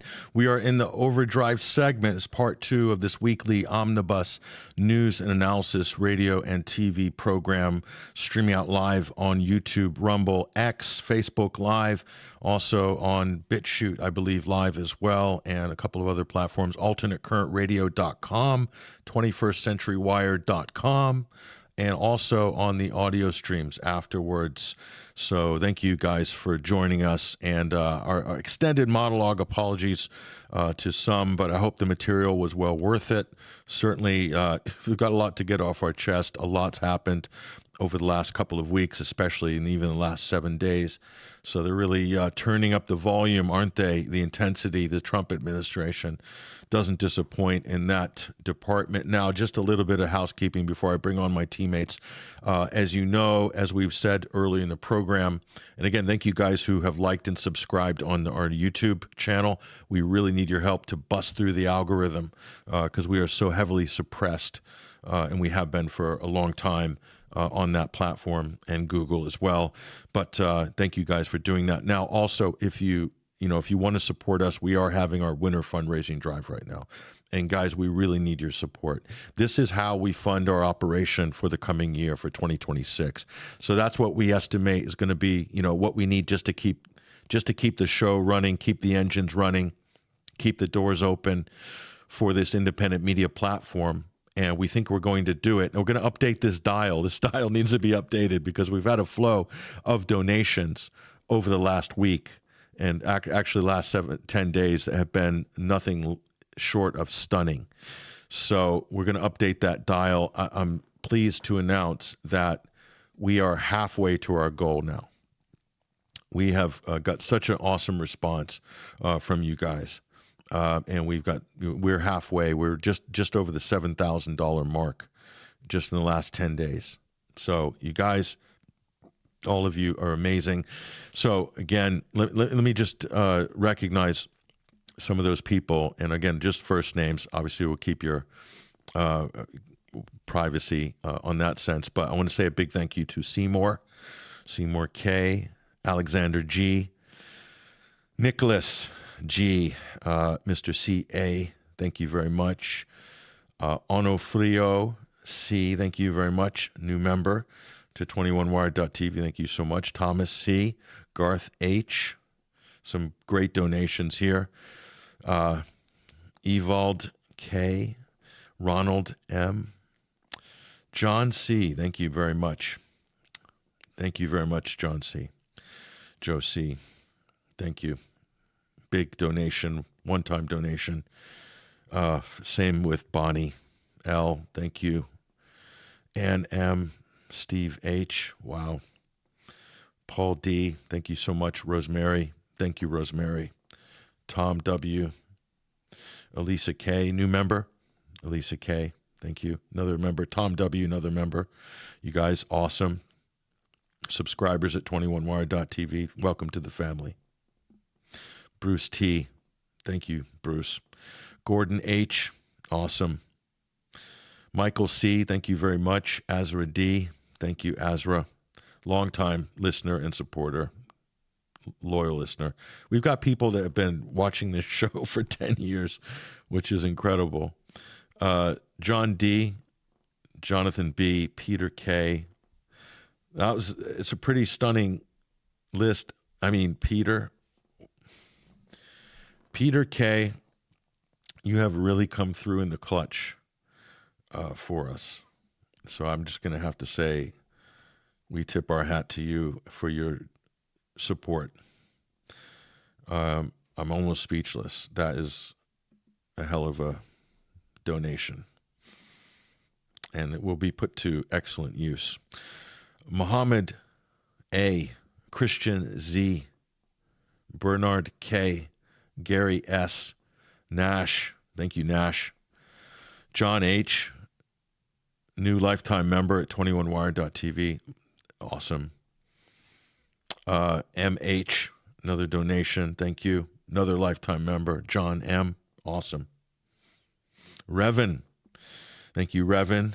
And also Anne-Marie S., new New subscriber to 21wire.tv, Jane T.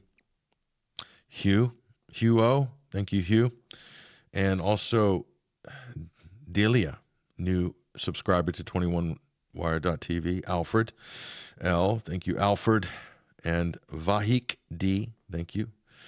Keith G. Another donation. And another LVAD. Paul M. Big donation. Thank you, Paul. Much appreciated.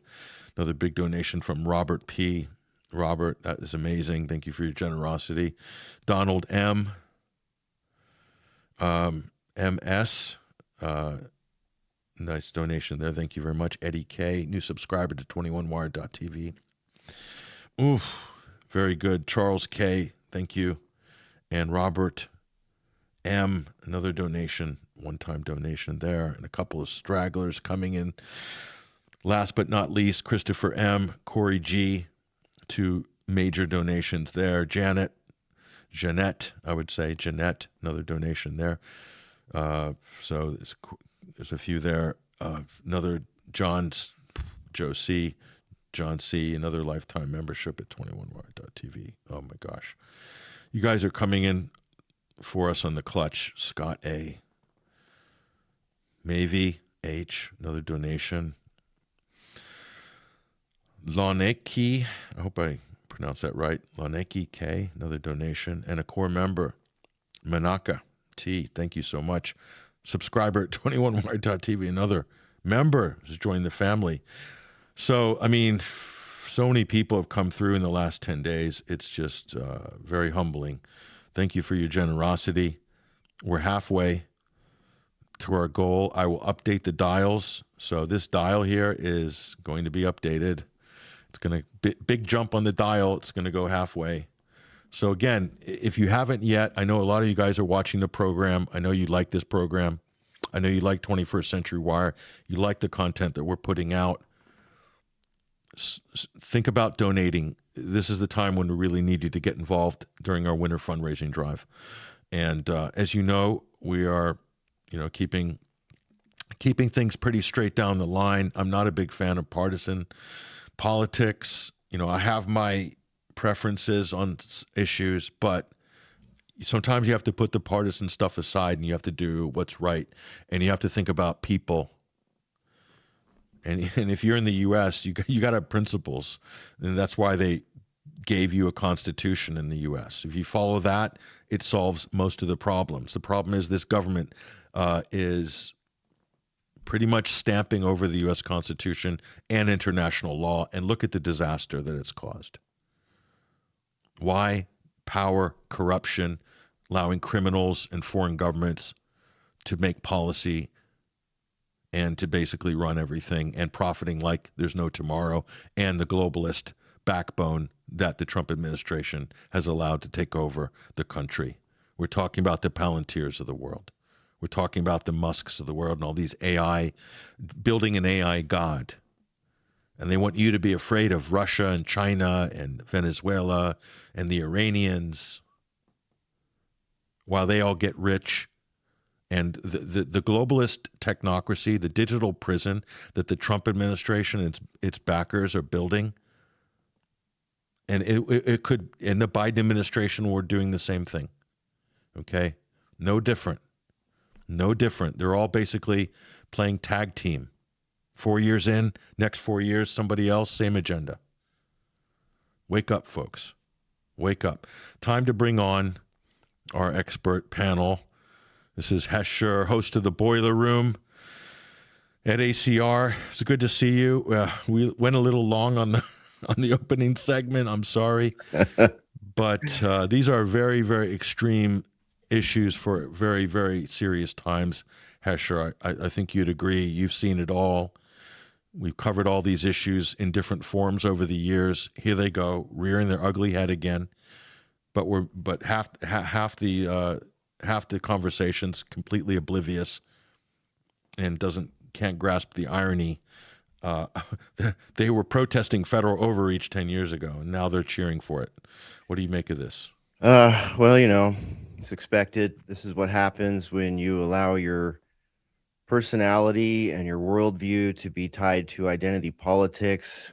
I know that's easier said than done for a lot of people, and there's a lot of psychological operations to wade through to try to, sculpt your worldview into something that resembles actual reality. This is the hardest time in my entire life, after 15 years of becoming aware of, propaganda, how propaganda works and studying it. I can't be butthurt by it or anything like that. It's just, this is the plan. The U.S. Department of Labor actually put up a post that said, "Trust the plan, period. Trust Trump, period." And they did not. Did they do that? They did. We have the receipt. Ruckus will bring the receipt up when he comes aboard here. It's crazy, man. And it's like the Trump administration has flipped into straight up QAnon stuff. Like they're actually leveraging it now. Not that they weren't before, but like publicly leveraging it on their side and not, saying what it is. It looks all cryptic and stuff. But I mean, at this point, I think I would just like to remind everybody that all wars are bankers' wars. Every war that has happened in modern history has been at the behest of the banking cartel, the international banking cartel, and those globalists that Patrick was talking about in his opening monologue there. So that group of people, we 15 years ago, you heard Alex Jones talking about globalists. He hasn't updated the term. Patrick Henningsen just updated the term for you there in the opening monologue. So, we're in a precarious situation right now. Identity politics are not working. They've been weaponized. And when I say all wars are bankers' wars, another thing he said in the opening monologue was, it looks like they're trying to start a civil war. And let me just say, it certainly does. And it certainly has felt that way for a long time. I would argue since Barack Obama got into office, that's when that got really heated up. But if we're going to have one of those, let's not kid ourselves. It's not about woke versus conservative. It's about bankers looking to topple us and have us fight each other rather than them peacefully. Yeah. Yeah. And where's the money being accumulated? It seems to be getting sucked upward. And the type of monetary reset that they have in mind that is not going to improve that situation at all. In fact, it's going to probably make it 100 times amplified 100-fold. So yes. These people want total control over everything, and they will tell government what they want.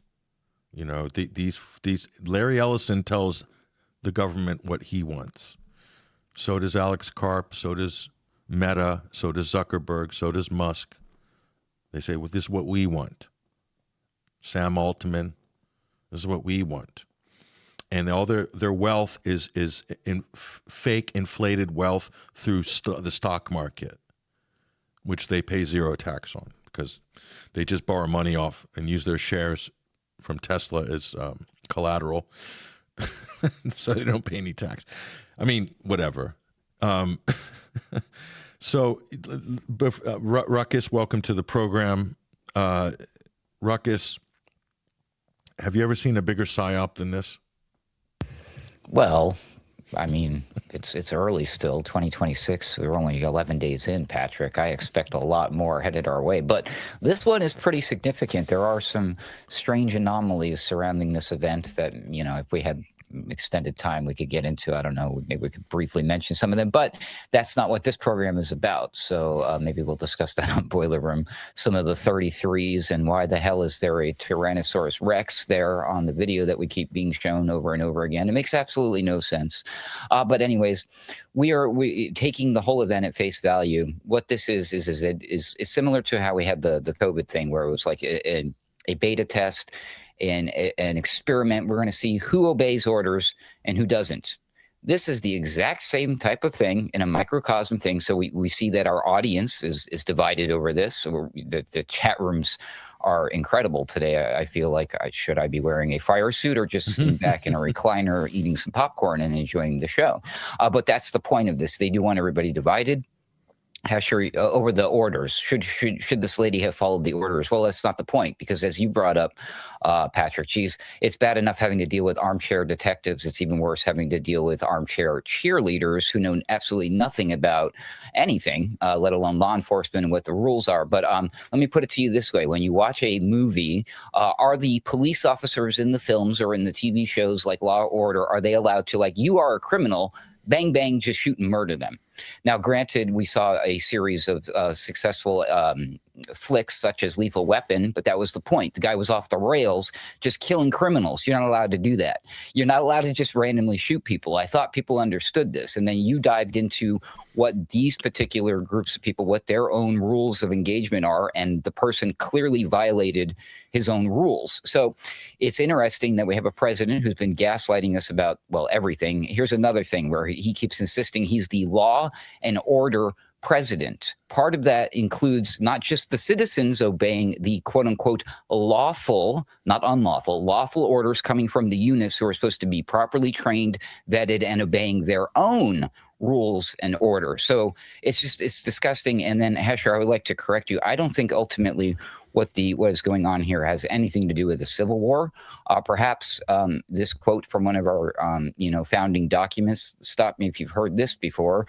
Let me know if you know where this comes from. But when a government engages in a long train of abuses and usurpation aimed at establishing absolute despotism, it is the right and duty of the people to throw off such government. And those types of things start small with these little engagements. Now, it could be controlled narrative. It could be a Freemasonic ritual, a sacrifice. Who the hell knows? Ultimately, at the end of the day, it's going to be used to divide us. It's going to be used to give more powers to the executive and to the judicial and all of these things that, like, hey, yes, let's do these things now while our guy's in power. Your guy is not always going to be in power. And in approximately 3 years or so, there's going to be another guy in power. And I don't think you're going to like it when they do these things to you. That lady should have followed the orders. Should Bill Cooper have followed orders? Should Lavoy Finnegan have followed orders? Fill in the blank here. If you are, yeah, I don't know. This is a tricky, slippery one, and it's not going away. We're going to see a George Floyd level style of events taking place in response to this, is my guess, Patrick. And thanks for having me, by the way. Yes, good synopsis there, Ruckus. And the difference between this and George Floyd is George Floyd was a police matter. And, I followed that trial and I've looked at the evidence very, very closely, and all the political pressure that was surrounding that, the media coverage, it was completely skewed.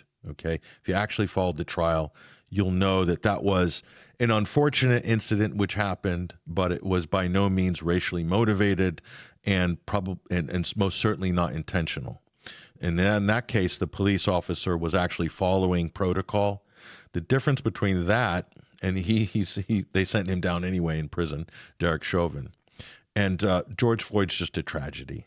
And it's a personal tragedy for George Floyd. If you look at his story, and he was messed up, basically. Sad, but separate issue. This is different. This is Donald Trump to make a political statement against Somalians for some reason has sent 2,000. That is a battalion. Military. When has the U.S. ever deployed 2,000 combat troops anywhere since the Iraq War in one surge? I've not seen it. But they did it in Minnesota this week. They did, and they're masked up. Okay, so I mean talk about federal abuse for what? To make a statement. That's a political statement. And if you look at history, this is what fascist governments do. The Gestapo was a political secret police. They were there to intimidate and terrorize the population, to show them who is in charge. And they were sometimes masked as well. So that's why we use the term Gestapo. It's not an exaggeration in this case. But just to explain this, I want to get your guys' feedback. I mean, it's kind of, to me, people need to understand something, that the billionaires, the globalists we're talking about, Alex Karp, Elon Musk, Jeff Bezos, all of them, all these guys, Larry Ellison, all these guys, Mark Andreessen, okay, All these guys have put all their money into the defense military industrial complex, to surveillance tech, building digital gulags and geofencing everything, data centers, all this stuff, okay? These same guys are bankrolling all the right-wing angst on immigration through Europe, okay? Same guys. And these guys are also supporting Israel, who are lobbying for us, America, to fight wars that drive immigration flows. And they're going to profit off the system of the digital ID and this ubiquitous data soup that they're going to manage and their whatever CBDCs and whatnot. These guys, same guys. So they create the problem. Trump's Secretary of State, I'll give you his name. He admitted on record, Thomas Shannon, in Trump's first term, listen closely, Thomas Shannon and John Bolton, Trump's national security advisor in the first term, admitted that they wanted to drive Venezuelans into the United States through, quote, out-migration by using sanctions. It's admitted, 2 top Trump officials. They drove Venezuelans in and give them automatic asylum if they say Maduro must go. That was a Trump policy. And Donald Trump and these people have the nerve to say Maduro's driving criminals into the United States. That was a Trump policy. That's why they did sanctions. That's how it works. Sanctions are designed to push immigrants. Wars are designed to push immigration. And then these billionaires are trying to leverage this fear and angst through their media outlets, through their money, through their political influence, buying candidates, the quote, far right. This is a huge scam. And Israel is also supporting all of these Tommy Robinson characters as well. Do you see what's happening, folks? Do you see how it comes full circle? You're being absolutely played. Absolutely played. And these guys want to put a technocracy in place after this chaos. That's why they're doing it. Elon Musk is part of that. He's pretending. Elon Musk was a Democrat bankroller right up to Joe Biden. And all of a sudden, he's a conservative. These people have no consistent ideological belief sets other than power and money. And maybe Elon Musk is a racist. He doesn't like black people, clearly. Definitely his family doesn't. His dad's on record. But I think they're agnostic when it comes to the accumulation of power and monopolies. That's really what they're interested in. And they'll use anybody, Democrat or Republican, Labor or conservative, to get there. That's my belief based on what I'm seeing, guys. Hesher, Ruckus, what do you think? Well, I think what we're witnessing right now is global, or maybe I should say globalist, extremist dialectics playing out. And by globalist extremist dialectic, I'll give you an example. It's pretty simple, and it's at the core of the division right now. Under Joe Biden, the border in the United States was wide freaking open. It was wide open. And things got bad on purpose. The Conservative Party did absolutely zero to stop it, but they did absolutely 100 million% to make it a political crisis, to make it a personal, on the ground crisis for Americans, which it was, we showed many examples of that during the Joe Biden administration. And it's part of the reason that so many people that were not quite voters or not quite left or right went to Donald Trump in the second round because it was so bad. Then Donald Trump comes in, and what do we see? We see the other side of that extreme. We see a Gestapo-esque vision of the solution. It becomes very Hegelian. It becomes very much a political dialectic that is run by narratives. Yes, many of the narratives are based on actual events. Yes, some of the narratives are based on made-up events. Yes, the statistics are probably somewhat accurate in some cases and probably completely blown out and skewed in other cases. And if you could put me on full screen for a second here, Patrick, I would just like to reference this document. This document right here is available at armyuspress.army.mil. But all you have to do, screenshot it right now, is search the title. It's a 2010 document. It's called Weapons of Mass Migration, Forced Displacement as an Instrument of Coercion. It was published in Strategic Insights, Volume 9, Issue 1 in the spring and summer of 2010. And it can be found in the library, in the Dudley Knox Library at the Naval Postgraduate School in Monterey, California, where I used to work. That's where I first found this document. If you read the document, you will discover what I'm talking about with regards to political dialectics and this immigration issue. Look at it through the lens. Look at what you know about what's going on through the lens of this document. Read this document. It's 45 pages long. It's not that, it won't take you that long to get through it, but you will see that governments, politicians, and in particularly militaries, military intelligence are not stupid when it comes to immigration. They're not. These events are very rarely unexpected. And as Patrick has pointed out many times, when the United States goes in, when NATO goes in, when the Atlantis bloc goes in and starts running sanctions and kidnappings and things like this, countries revert to a known state of chaos.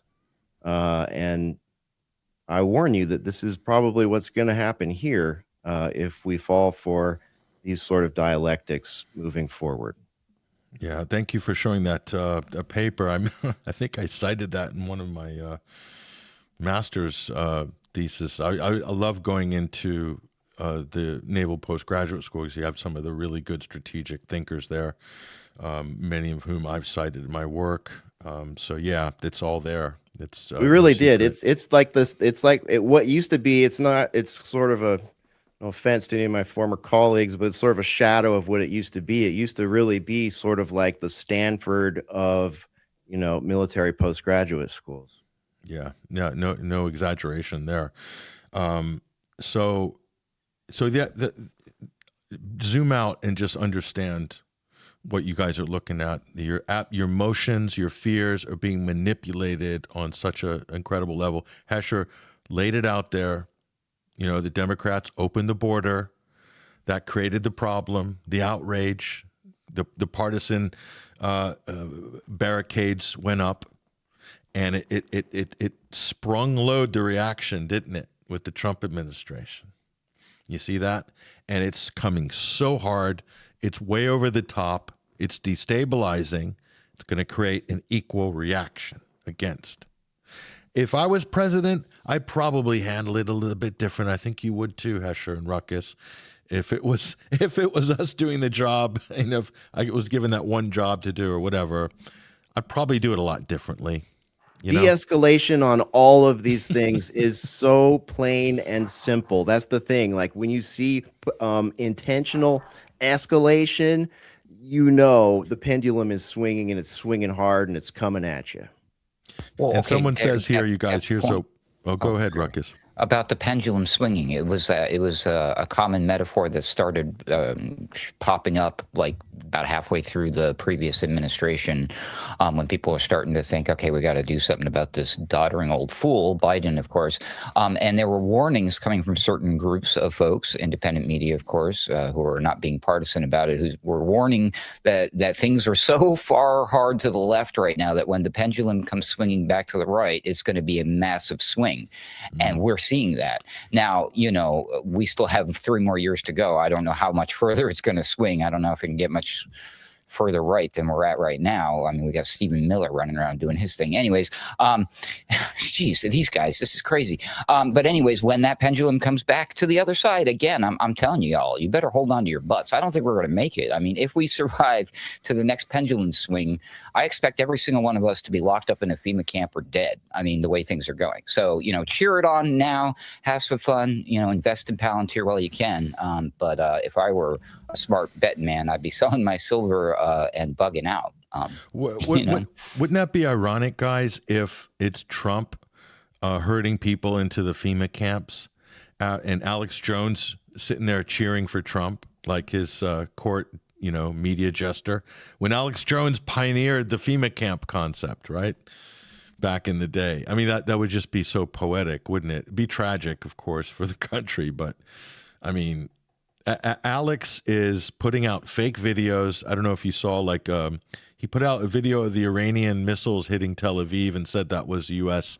hitting Caracas. And then he did another viral tweet of the Argentina winning the World Cup in 2022 or something, or I think it was 2024. And he said that was Venezuelans celebrating Maduro's arrest. And Elon makes sure that all of these fake videos get 5 million views. And all those accounts that he gives algorithmic preference to are all monetized. So they're making huge money off fake news, doing propaganda for basically the U.S. government, and including Alex Jones, which is quite sad, considering Alex pioneered education into false flags and regime change wars. I mean, the irony of it, are these people capable of recognizing irony anymore? I don't know. It all feels so unreal to me. I feel like I'm living in a alternate dimension or something at this point. I really don't have a good answer for that. So here's a comment, guys. We need to address this. This is Daniel Bausch here saying, then did Ashley Babbitt, should she be guilty for her involvement? So these are 2 separate issues, guys. Okay. And we all defended Ashley Babbitt, and I believe it was a political execution by a federal employee who has never been held accountable, as far as I know, for that. Totally unnecessary use of force, targeted a kill shot, basically. So we oppose that, but again, that was during a protest, a political protest that was inside the Capitol building. Whatever you think about the circumstances of that day and what happened, and of course, at the end of the day, it's a different situation. What we're talking about in Minnesota is the deployment of federal masked paramilitaries into a community with no due process at all, grabbing cars, pulling people out of the cars. You guys, the other videos I have with 5 of these vehicles pulling up at a high school and guys jumping out, masked with guns, charging kids and going to grab, is one of that was probably the most shocking one I saw.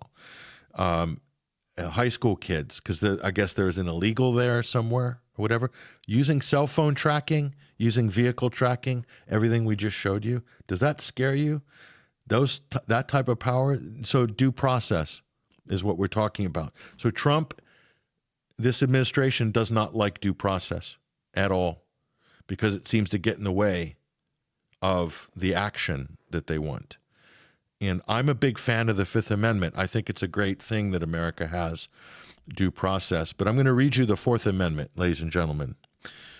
And I like your comment, Hesher and Ruckus. The Fourth Amendment protects people against unreasonable searches and seizures by the federal government. It ensures the privacy of persons in their homes, papers, and effects, and generally requires law enforcement to obtain a warrant from a judge, must have probable cause, etc. Okay? That includes your motor vehicle, your car. So there are limits according to the U.S. Constitution. That includes digital data. The Fourth Amendment extends to digital data. This has been upheld by multiple court rulings in the U.S. It includes cell phone data. Okay? That includes consent. You can agree to a search without a warrant if you so choose. That's an exception. There's a plain view exception, a crime committed which is visible. But in terms of jurisdiction, a federal agent does not have jurisdiction even to give you a parking ticket for an illegal U-turn, much less grab you in your vehicle or draw their weapon. And you're not involved. You're not an illegal, suspected illegal immigrant. ICE's remit's very narrow. But Kristi Noem and the Trump administration want to extend it to if you somehow get in the way or they don't like you or you're a radical leftist.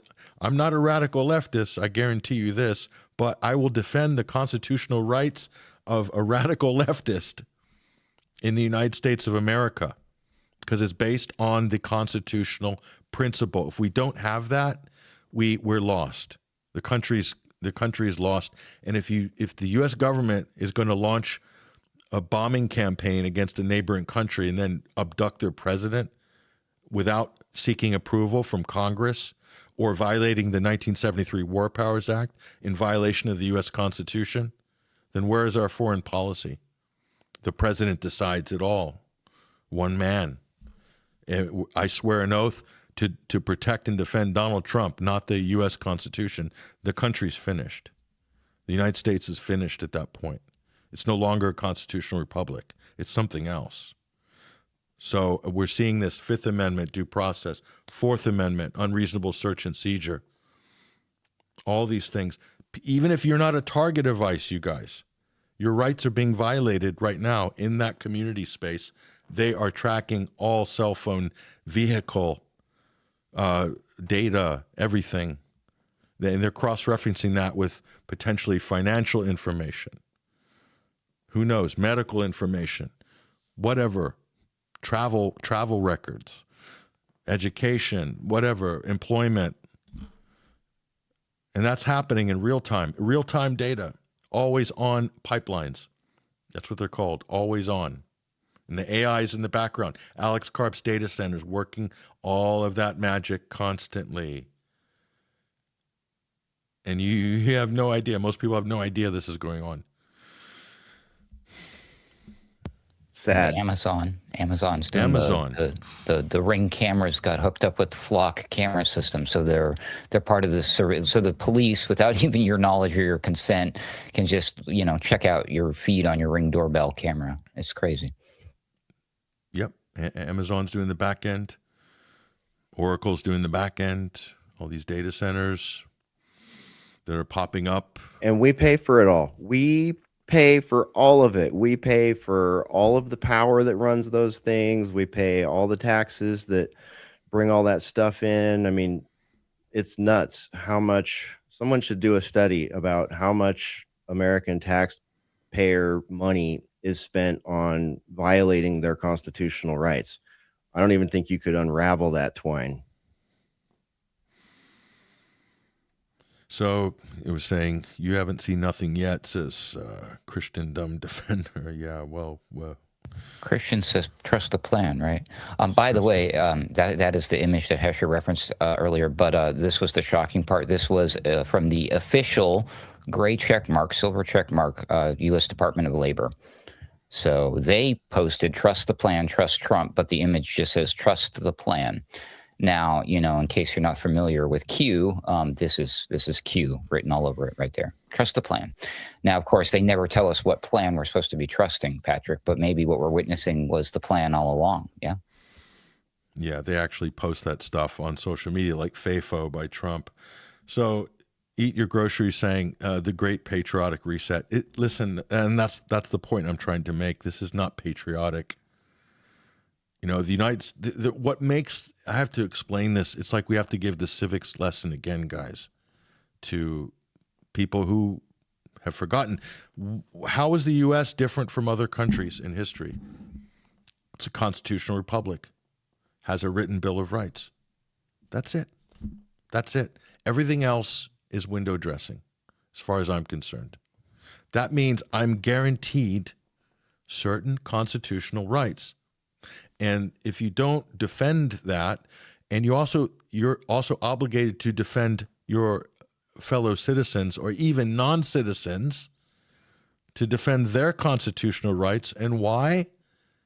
Because if the system doesn't protect everybody the way it's legally supposed to, then you could be a victim of that abuse or federal overreach, as we're talking about here. So we have to all support the system for the system to work. Not just if it works for my party or my, my secret club.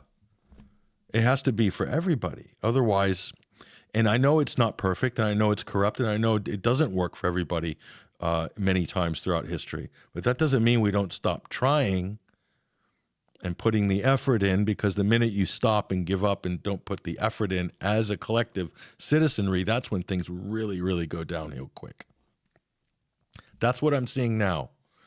I'm seeing things unravel because a lot of people just don't care. And we're already after Trump.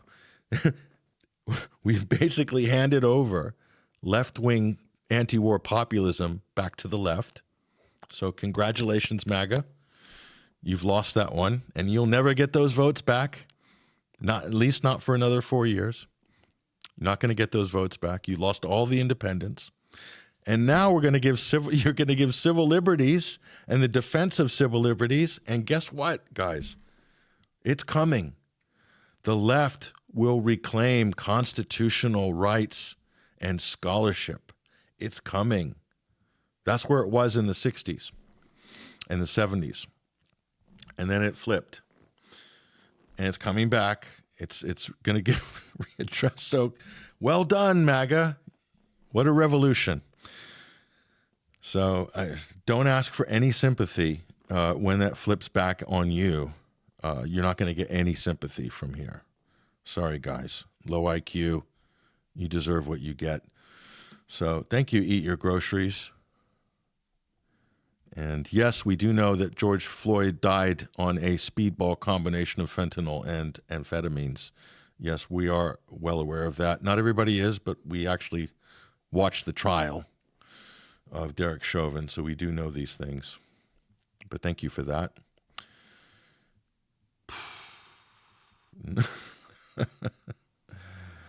Oh my goodness. Guys, here we go.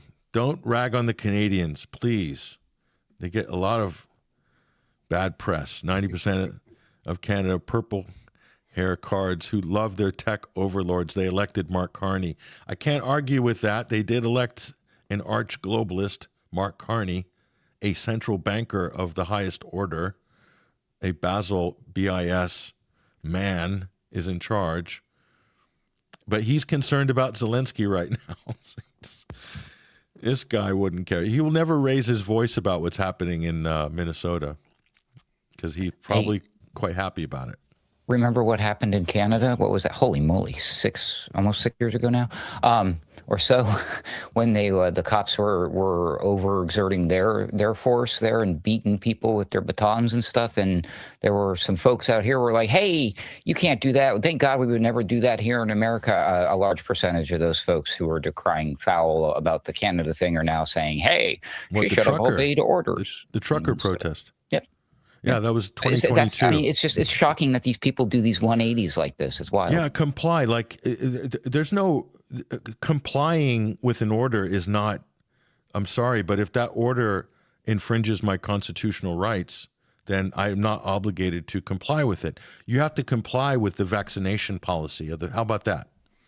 Comply with the vaccination policy. Yeah, comply with social distance. You can't leave your home within a 1 mile radius during lockdown. Remember that? In some places, they had these strict Yeah? Comply. If you don't comply and a police officer shoots you on the road, you shouldn't have been out on the road because of COVID. You see where the logic goes, folks? You're either pro-rights and liberties and you believe in the system, or you don't. Full stop. Forget about your parties. Forget about your red hats or your blue hats. None of that matters. The backstop is, in America anyway, it's your constitutional rights. In Britain, it's your common law rights. In other countries, Napoleonic law, I don't know if I can help you there. That's a little bit difficult. Or in China, but we're not living in China, folks. We're not talking about China here. We're not talking And about those are Russia. all based on something called natural rights, by the way. Yes. So constitutional, here we go. The Constitution buckles when the national government is occupied. So is the national government occupied, gentlemen? Some would argue it's been occupied since, the Corporation Act or the Federal Reserve Act. Some even argue it's been occupied going all the way back to the Founding Fathers, and point out, some odd hobbies of people like Benjamin Franklin and stuff like that used to hang out in the Hellfire Caves. And it's not, that's the thing, but you summed it up. You can blackpill all the way back to the founding of the country if you want. there's a breadcrumb trail all the way back, even going even further back. Take it all the way back to the Templars if you like. But what you said a few minutes ago about, even if things are an illusion, at least the illusion here in the United States is an illusion that's based on the pretense of a Bill of Rights and a Constitution. And we have a blueprint to work from here as citizens. We have something to go on, aside from identity politics that are wrapped and packaged in a dialectic that is, going to take us down the golden brick road to HE double hockey sticks. And I include identity politics as Christian identity, because politicizing that to me is just as dangerous and problematic as identity politics on race and gender, because all of these things are weaponized and used to create in-groups and out-groups and hierarchies. And that is so un-American. It's just problem. I believe in the separation of church and state. I believe in freedom of religion. If you're the church of Christian, Muslim, Jewish, or the church of Elvis, if need be. In America, it's all permissible, as long as that's not infringing on people's individual freedoms and liberties, or their families' rights and freedoms and liberties. Or, B.R. Tanner says, now we have IDF-trained operators to save us from the immigration onslaught. I mean, wow. Somebody, we're on the Alice in Wonderland kosher acid trip right now. Somebody wake us up, pinch us, please. I can't keep up with the comments, guys. They're hyperactive today. It's been a mosh pit, man. Ziontology, oh my God, it's our official state religion. I've never heard that term before. That's actually so fitting. Yep. Ziontology. I borrow that one. Yeah, that's good. Anti-neocons. I'm totally borrowing. I'm in a that one. screenshot. Thank you very much. Is anti-neocons. So going into the larger lexicon there, anti-neocons. Thank you. That is quite a good invention there. Ziontology. You've just birthed something special there. I'll tell you right now. Yeah, you're right. Kosher Asher trip. That's right. America First. PHL. Yes. Here we go. Patrick is talking bad about the ADHD comment section. I'm all for ADHD rights, and I'm champion the ADHD community because it makes up such a large portion of our listenership, viewership here. I mean, you guys have our comment section is the definition of ADHD. Talk about this is like an Asperger's festival here. Everyone's on the spectrum. Most of our audience are on the spectrum, right? The best side of it. Ziontology is perfect. See, it's catching on. Fertile Green just endorsed Ziontology as a new official term. So you guys, when people start saying Ziontology and it becomes ubiquitous in our culture, you know where it began. It began here, and we have to give credit to its founding father of that term. Who is that? It's anti-neocon, right? Right. Anti-neocon. Very It's good. got a good name too, anti-neocon. Dig it. Oh my! Here we go. Does Trump have a new breakfast cereal? Is it true? MAGA flakes. I don't know. I thought he was more into like Kool-Aid or juice, but yeah, there's probably a cereal out there to go with it. Yeah, that's right. You guys are righteous. Fecking inbreds. You're not talking about us, are you? It must be. That's our audience, If isn't it? Trump No. had a cereal, there'd be like a little like Statue of Liberty prize inside, except it would look something like that, of course, unfortunately. Sad to say. Oh boy. Now this is the scary stuff coming up here, guys. We have to address this. Firstly, this is true. Lie Slayer 26. The ICE guys have zero jurisdiction over U.S. citizens, and the ICE agent was not in the front of the car when he fired. This is true. And they don't actually have jurisdiction. Now, that would take time to go through the courts, and unfortunately, sometimes the legal wheels are slow, okay? That's true, but the jurisdiction is important. States' rights, guys, because how do we solve this problem if you're a constitutionalist? I got an idea. How about a constitutional elected county sheriff to step in and sort this problem out immediately? Solution done. No Man, federal. Yeah, 100%. If I was the sheriff in that county, I would be like, "This is my case. Get the fuck out of here, ICE. This is my case. We're gonna deal with this. This is my citizen." I'd arrest the agent. I'd put him in county, and then the federal government can negotiate. If they want to release them, we have to talk. We got to do witness statements. There's going to be some due process. Bring the FBI in if need be. But there's going to be a process. You can't just walk in here, pull guns on people who live or who are in our jurisdiction. You just can't do that. That's the Gestapo. That's the federal overreach. Perfect definition of it. Can't happen. A constitutional sheriff elected by the people, a county sheriff, can coordinate and deal with that situation. And nobody can argue with it. He's constitutionally protected. If the president goes against him, then you have a constitutional crisis. And so be it. Then we'll really see how strong, the country's fabric is legally, fundamentally at that point. Are we a republic? Or are we a dictatorship? Then it comes to a head, doesn't it, at that point? Mm-hmm. And you know what?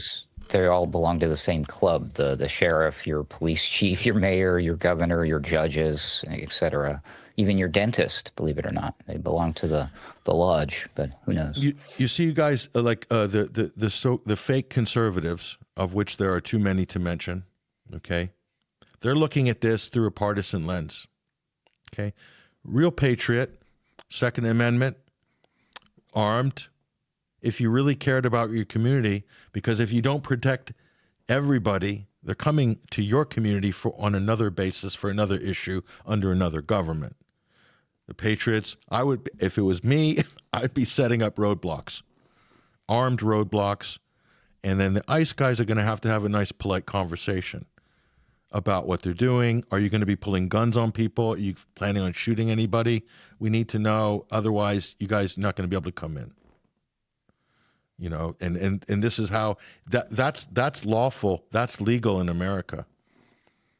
That's legal. That's constitutional. Do they have probable cause? Do they have a warrant? Or are they just, what are you doing? Oh, you're using the Paragon system, tracking cell phone data. Oh, you've got a signature on somebody you suspect might be illegal. Really? You've got a $2 million budget from the federal government. What? How much you want to bet the sheriff's department in that county has 6 or 7 Bearcats, a whole bunch of government funded tactical gear, that kind of stuff. That seep down, that trickle down. This is how the federal government in the United States captured most of the sheriff's departments and police departments. Police departments, different tactic, but with sheriff's departments, usually it's funding. It's as simple as that. They fund them, they train them, they say, hey, you want to be as good as your neighboring sheriff's department, follow our, here's the thing. It's a lot like, it's like a smaller scale version of COVID, where you had the IMF going into other countries and saying, hey, we'll crack you off $6 billion right now if you'll follow these protocols and, help us do this. Same thing.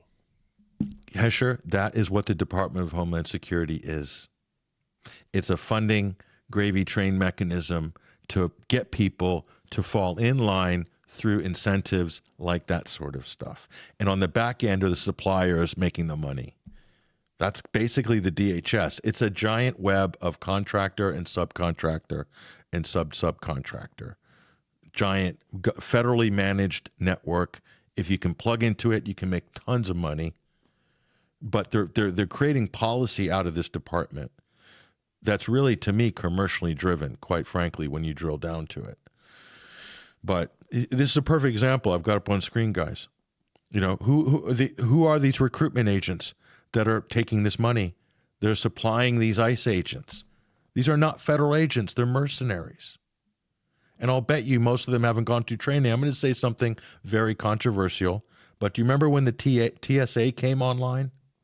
Do you remember the first, the agents and the employees of the TSA started getting progressively worse, progressively fatter, progressively lazier and stupid, because this is going to happen to ICE guys. They're going to become unpopular, and anyone who's more fit, smart, and self-respecting is not going to want to be a thug for ICE. So they're going to get all this sort of street trade, and the real trash will get employed. And these recruitment agents are going to be more bottom of the barrel stuff. And if they can't find them in America, guess what? They're going to start hiring foreigners. I'm telling you right now. Do you see how this is going? I've seen this happen before in other countries. They can't. They start employing the U.S. Army, the U.S. military. When they're desperate, they start recruiting people who are not citizens, or recruiting in other countries, offering citizenship. This is what's going to happen with ICE. Bounty hunter agencies. You got to be kidding me. What a racket this is. It's crazy. It might not even be the worst of the people that they're hiring either. I mean, I don't know if you get to see the ICE job commercials on streaming, interruptions and where you're at, Patrick, but I've seen a lot of these advertisements for ICE agents. Become an ICE agent. I mean, it's almost exactly like South Park portrayed it. They're offering $50,000 bonuses to people that don't even have degrees, like people that don't even have a degree.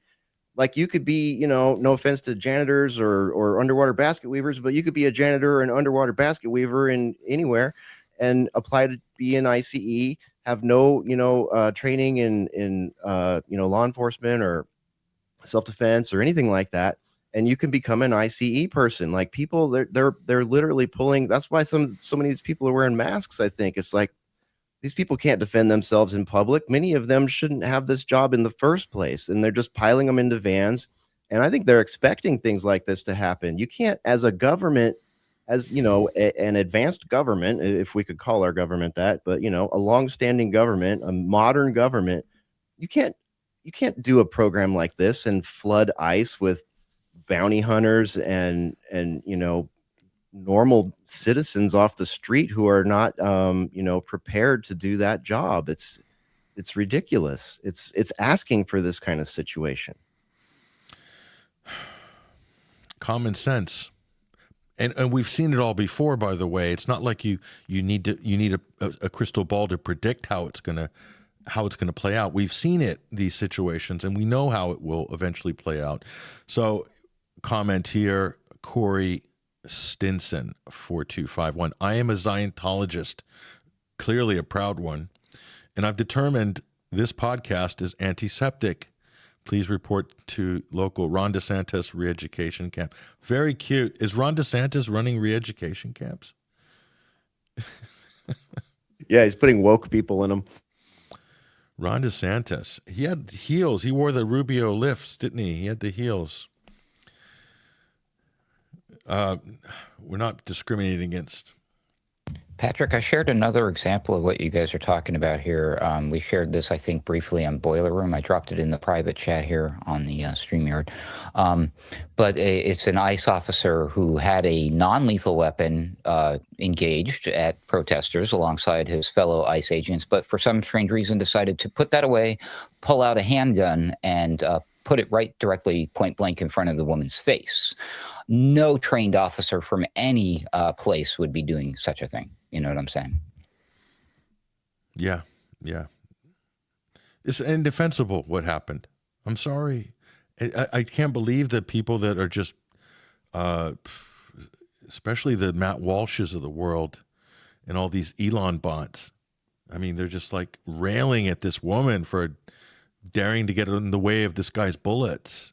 It's like I wouldn't trust anybody who's defending this cop. I'm not going to call him a cop because he's not a cop. He is just a glorified mall security guard, as far as I'm concerned. And these people should not have a weapon in their hand. Clearly, he is unhinged. Clearly, there's no psychometric test going on. He walked away from that absolutely fine. He violated every single bit of rules of engagement of whatever he was trained to do. RoboCop was an IDF tranny soldier. Let's deconstruct that for a minute. You've actually got my brain in a knot with this. Guys, can you help me figure this out? What is this? RoboCop was an IDF tranny soldier, says Christopher or Christoph. Is it Christopher? Yeah, Christopher McCartney. No relation to Paul. 2269. So how's that possible and why? So you think RoboCop was really a woman? Is that what he's trying to say? Hesher, you're on mute. Which RoboCop? I don't think he's read Frank Miller's material. I have nothing on that. I don't think so. We're missing some pieces there. It's an interesting direction you're taking it there with the IDF and RoboCop. These are two things you normally would not see in the same. Well, not yet. I mean, if Elon has his way, guys, it's going to be all RoboCops, right? Optimus Prime, police force. Unfortunately, gun beats whistles and fleeing SUVs. Very mature. Triple C, 1776. Well, yeah, I don't think so. Here we go. Alexis de Tocqueville. Oh, he's talking about, or the South Park one. I think they were making a reference to that South Park comment. I'm not sure. So it does come back. Hail Caesar, Trump. I mean, Trump said, just like that Israeli settler. I don't know if you saw that meme. When that settler was taking that house and he said, if I don't steal it, somebody else will take it. So Trump said that about Venezuelan oil. Look, he was in the press conference, and Trump said, look, if we don't take it, then someone else is going to take it. The Chinese are going to take it. So that was just classic Dov Trumpstein right there. What does he mean by take? Like, is his version of China taking it, them come and abducting the president and his wife and then demanding that they follow the rest of the country follows their orders from here on out? Or is he worried that they're going to have a business deal with them? And that's what he means by they're going to take it. I think China was actually paying for theirs. Big difference. Big difference. Large. So IDF, ICE, Gestapo, all the same. Yeah, that's basically the point we're making. You guys, this Chris Hedges video, I'm going to bring this back on screen. I'm not kidding. This is kind of a game changer. First of all, this article, you guys, find it. Everybody, find this, bookmark it. American Prospect, the narco-terrorist elite. This is very well researched. And again, the interview is here, you guys. The interview's there. And the details in this, I didn't even scratched the surface, but Marco Rubio he seems like he's a marionette for the cartels and probably the CIA as well. It just seems like that's natural conclusion I came from this. It's so that's not a good thing for the country. So we're captured by the Israeli lobby, by Benjamin Netanyahu. They run our foreign policy in the Middle East. And it seems like Israel and the cartels are running our Western Hemisphere policy.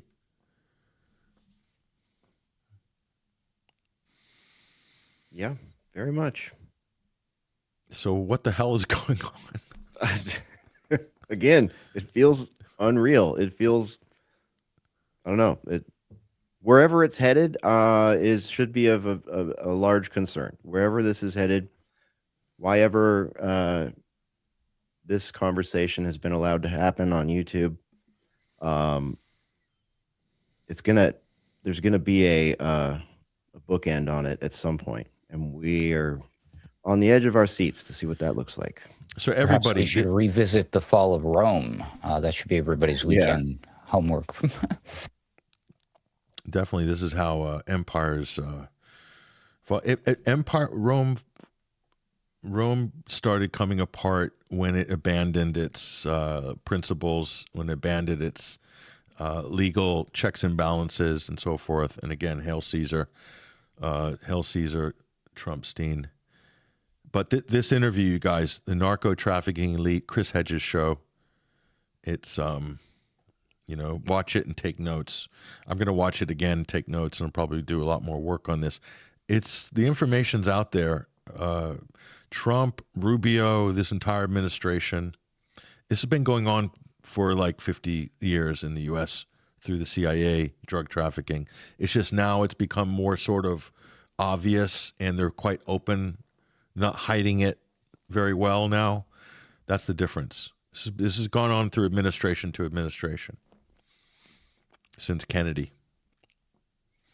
So can't say I'm happy that it's happening now. I'm not. I don't think you can be. But, yep. Elect Chris Hedges, please. We want peaceful neighbors. Our neighbors are peaceful. I think we're the problem. And, the Lebanese have colonized Latin America and Mexico and so forth. And as Larry Johnson said, some of the big organized crime families were in Venezuela, and these countries were Lebanese and Jewish, believe it or not. So Bukele is Lebanese in El Salvador, and he's an interesting character. And I think, there's more research to be done there, but you can't get into power without working with these cartels. They're big, they're powerful, they have real power, but if you change the arrangement with government, especially if you have, let's say, a friendly relationship with Washington, and I would say this government administration has that, under certain conditions, and one of them is Israel has got itself involved in Honduras, Colombia, Venezuela, Ecuador, etc. They would love to flip Cuba because that was Meyer Lansky's territory, wasn't it, before the revolution? So it all happened offshore. All our senators were there. All of our heads of departments and stuff went on in Havana, offshore. And that all came to a screeching halt in 1954. And some people got really pissed about that. So I can't imagine that has anything to do with it or not.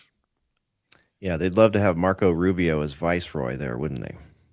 Yeah, he could be viceroy. He's got 5 jobs now, right? He's Secretary of State, Trump's national security advisor. The national security advisor position was created to have a neutral person to give a objective assessment against State Department. So you can't have these two people the same guy, but Trump has them as the same guy. And he said little Marco's in charge of Venezuela now, and he'll probably be in charge of Cuba and Nicaragua. Elon loves it. I saw someone post a meme, and it was a picture of Rubio, and it said, "Here's the new president of Cuba, Venezuela, and Iran." And Elon boosted it and said, "Yes, this," or, "I support this," or, one of those things that he does in all caps. Yeah. Wow. What do you guys think of Greenland? What I think are they your should. thoughts? I think they should call it Orangeland. Plenty of raw earths in Greenland. I love raw earths. I mean, if I could get raw earths at the grocery store, we wouldn't have to turn Greenland into Orangeland. It does sound much more healthy and wholesome, doesn't it? Raw earths.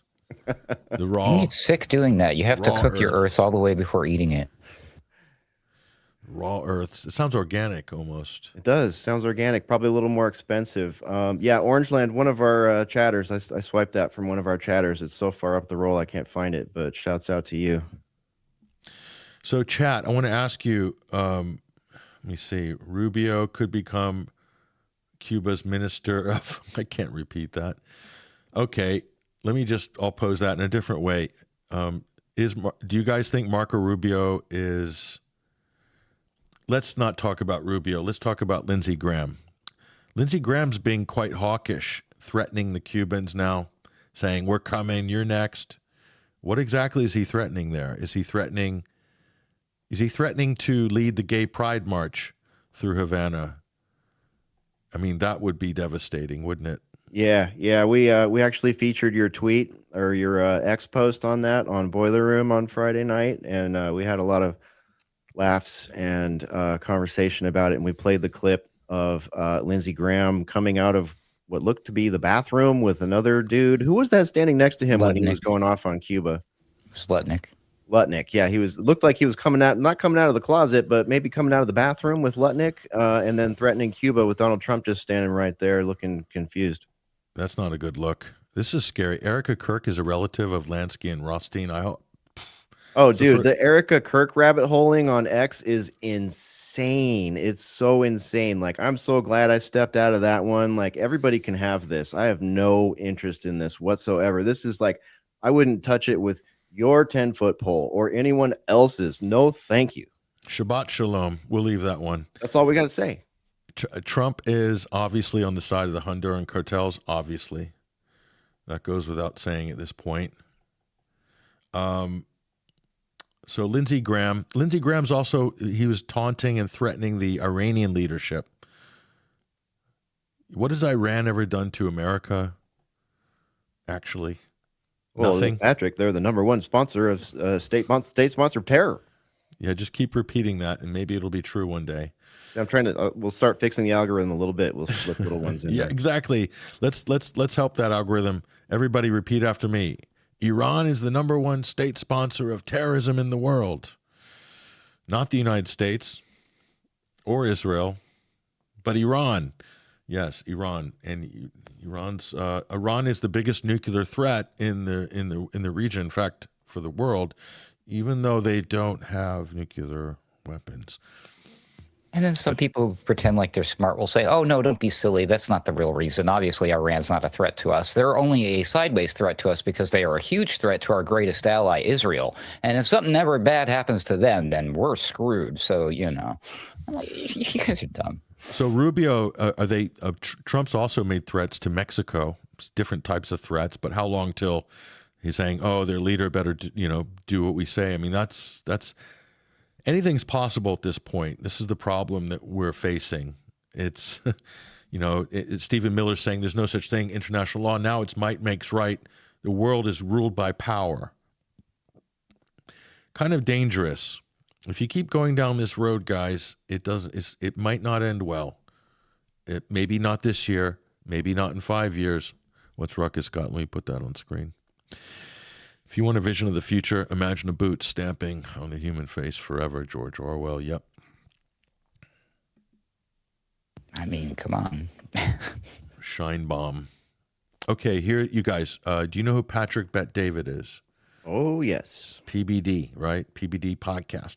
So he is a Syrian, and he said he's an expert on Iran because he lived there till he was 11 years old, and his family fled, so he knows everything about Iran, and he's a big pro-Pahlavi, the Shah's son's doing the rounds. I don't know if you guys seen him. He's all over the place doing the rounds, and Israel want him to be the next king of Iran.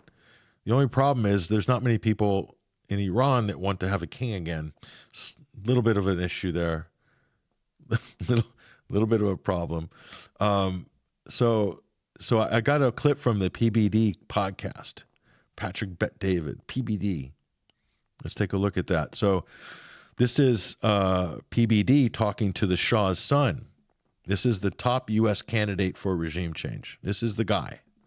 This is the one they want to parachute in to take over after we, destroy the country. So let's take a look at that. There's PBD, right? So listen to what this guy says. This is a pretty stunning clip. And PBD's mortified because he knows that this is basically going to boomerang back on him as the worst meme ever. And, of course, it is. So let me just crank the volume up a little bit on this so people can hear. So this is the Shah talking about, does he actually know anybody in Iran? One question.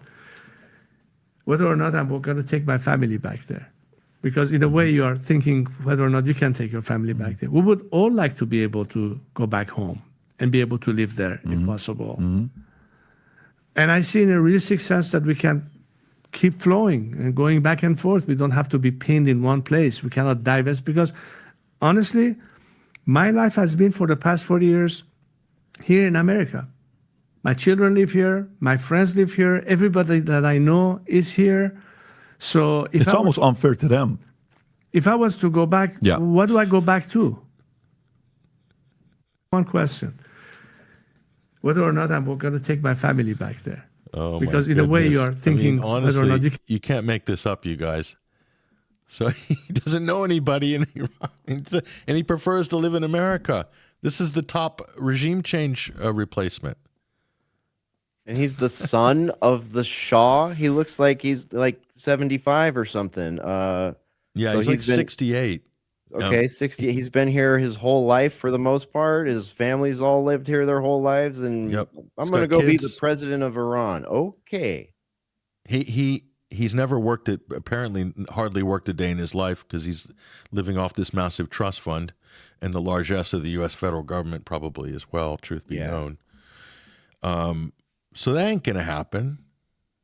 Like he's like, who are they trying to fool? So, I mean, PBD was panicking. Just see when they pan back at him, it's classic. He's like this. You're not going to say this on air, but he's saying it. Oh, you guys are ridiculous. You're ridiculous. David King in the chat says, son of a pawn. I mean, that's kind of a good point, right? The Shah was like a pawn of intelligence agencies and stuff, right? Yeah, he was installed by CIA. Yeah, exactly. So after we overthrew the government. I mean, so honestly, stupid history repeating itself stupidly here. Yeah, just... does anybody have anything else to add here? The Tate brothers, don't get me started. Andrew Tate's like just gone off the edge. He's demeaning South American people and, whatever. Lindsey Graham. So Lindsey wants to have a pride march in Tehran, Havana. I think we should just give him a whole sort of fleet of like pink ponies, and he can have a pink cowboy hat, and he can just do his thing. Do his thing for the neocons. Maybe they could have RuPaul design it. Or just be there as a Grand Marshal with Lindsey. I mean, yeah, that's it. Led by Grand Marshal RuPaul. Let's go. Isn't that what the neocons want? Isn't that what's behind it all? Is that that sort of flamboyant energy? This is what's driving our foreign policy, really, at the end of the day. The Dragula vibe. The Dragula. Oh my goodness. Yes. Oh, here we go. Someone has to say it, you guys. Someone had to say it. As Kurt Lazarus said to Simple Jack in Tropic Thunder, played by Ben Stiller, I think, Simple Jack, said, "Don't you know? You never go full retard." Yeah, we're well beyond it. We went full retard in 2020, I think, and we're just now living with the idiocracy that it birthed. Oh, here you go, guys. But the right's trannies are based and red-pilled. So true. So true. Here we go. Academic agent would know what's shaking. That's a good, very good X account. Academic agent. I've retweeted a couple of. They're really sharp. Pink battle cruisers. This is Lindsay's Navy. Really, I think can you guys imagine pink battle cruisers that are flanked by giant rubber duckies, and Lindsay just there, like at the front of the ship, just charging ahead. It's a type of a crusade, if you will. But yeah, that's it. That's it. That's what's going on, folks. Look, there's not much. I mean, things are descending rapidly in the comment section here, as you can see. There's a lot of Lindsey Graham derogatory comments about Lindsey Graham. I can't believe you guys don't respect this man. After all the service he's given to the U.S. Senate, you can talk about him like this. Shame on all of you. Just saying really, really naughty things about... Here we go. Iranian monarchists turn up at Tommy Robinson events. Listen, I know that sounds crazy, but that's actually happening. I know. This is bizarre. This is the world we live in. So it all starts with kids who volunteer as to be hall monitors. Did you guys ever serve as hall monitor? Anybody? Hell no. Did you ever have an opportunity? Was the position ever open? I feel like they used to round robin it around the classroom, but I don't have any memory of doing it. Yeah, there's more derogatory Lindsey Graham comments. He was just getting really treated very unfairly by our audience, I think. Here, you're offending pink battle cruisers everywhere. Yes. The Israelis are backing the Iranian monarchs. Yes, of course. That should really kind of be a hint to everybody. If the Israelis are backing the Iranian monarchs, you know something's not quite fully baked, right? Pink battle cruisers. No, it's not a joke. We're dead serious. America First, PHL. You think that was a joke? I don't think so. There are plans afoot. There are big, big plans afoot. Lindsay is serious. Lindsay wants to see a color revolution, but Lindsay's color revolution has many different stripes on the flag. Anyway.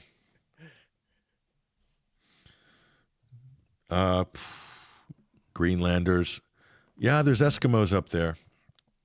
And they seem pretty happy. I mean, they just don't want to be bothered. So are they even interested in Trump's $10,000 to, become part of the United States? He's going to pay him what, 10 grand each? Yeah. He's literally saying, I don't know someone's throwing around the idea of paying people over there to vote for a referendum. I saw a funnier idea. Somebody posted that Baron Trump should marry the princess of was it Denmark, and then that Denmark would give them Greenland as a dowry present. Yes, please. Hey, let's do this. That's the old school way to do it, right? Yeah, that would be hilarious. That's it, and then start inbreeding.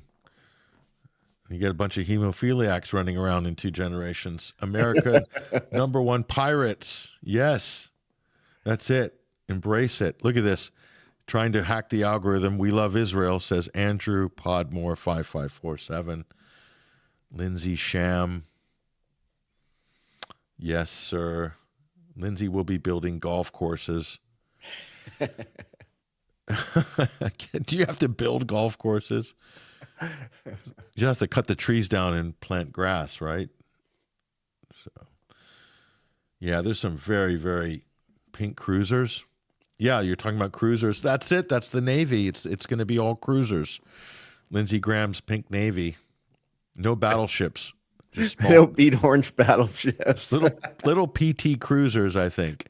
You don't want anything that's too big and masculine. You want little PT cruisers flying beautiful rainbow flags.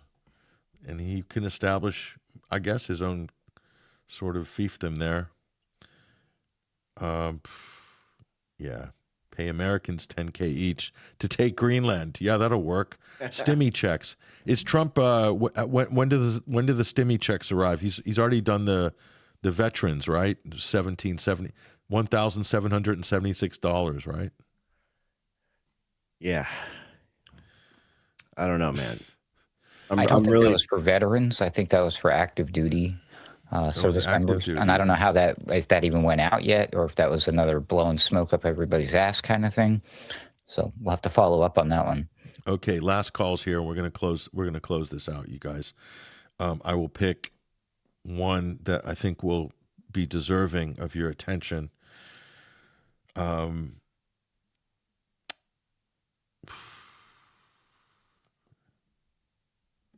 Well, here we go. Back to you, Ruckus. I do recall Trump's bloodline is tied to European royalty. Is that actually true?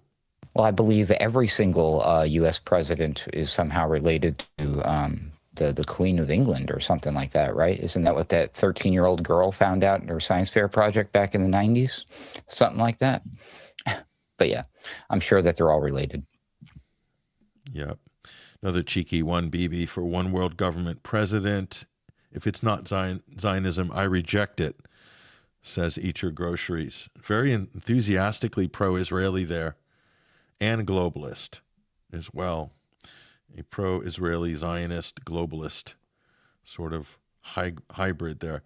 Listen, you guys have been awesome. Thank you, everybody in the comment threads. Thank you, Hesher and Ruckus, for hanging with us. And yeah, my final word, de-escalation. I think that's a good thing. Escalation, we're going to have problems. That's my final thoughts on this. Hesher and Ruckus, before we go. Expect some escalation. Unfortunately, I would unfortunately predict, and I think this is going to be a very wild year as far as events go. It's going to be a wild 3 years, I think. The tail end. We're not even in the tail end of this administration yet. We're just like a quarter of the way through it pretty much. And look what's gone on already. So stick with us here at Sunday Wire at 21stcenturywire.com and alternatecurrentradio.com. Check out Friday night's Boiler Room. If you missed it, we called it Goodbye Illusions. Welcome to Open Empire. We've got that up at alternatecurrentradio.com if you want to check it out. Video versions are all up. Audio version will be out shortly. And yeah, thanks for having me, Patrick. And I hope everybody doesn't let the state of the world get them too down. Don't forget to enjoy yourself out there a little bit, everybody. And we will reconvene next Sunday and do it again. Thanks for all the comments. We do our best to get to as many of them as we can.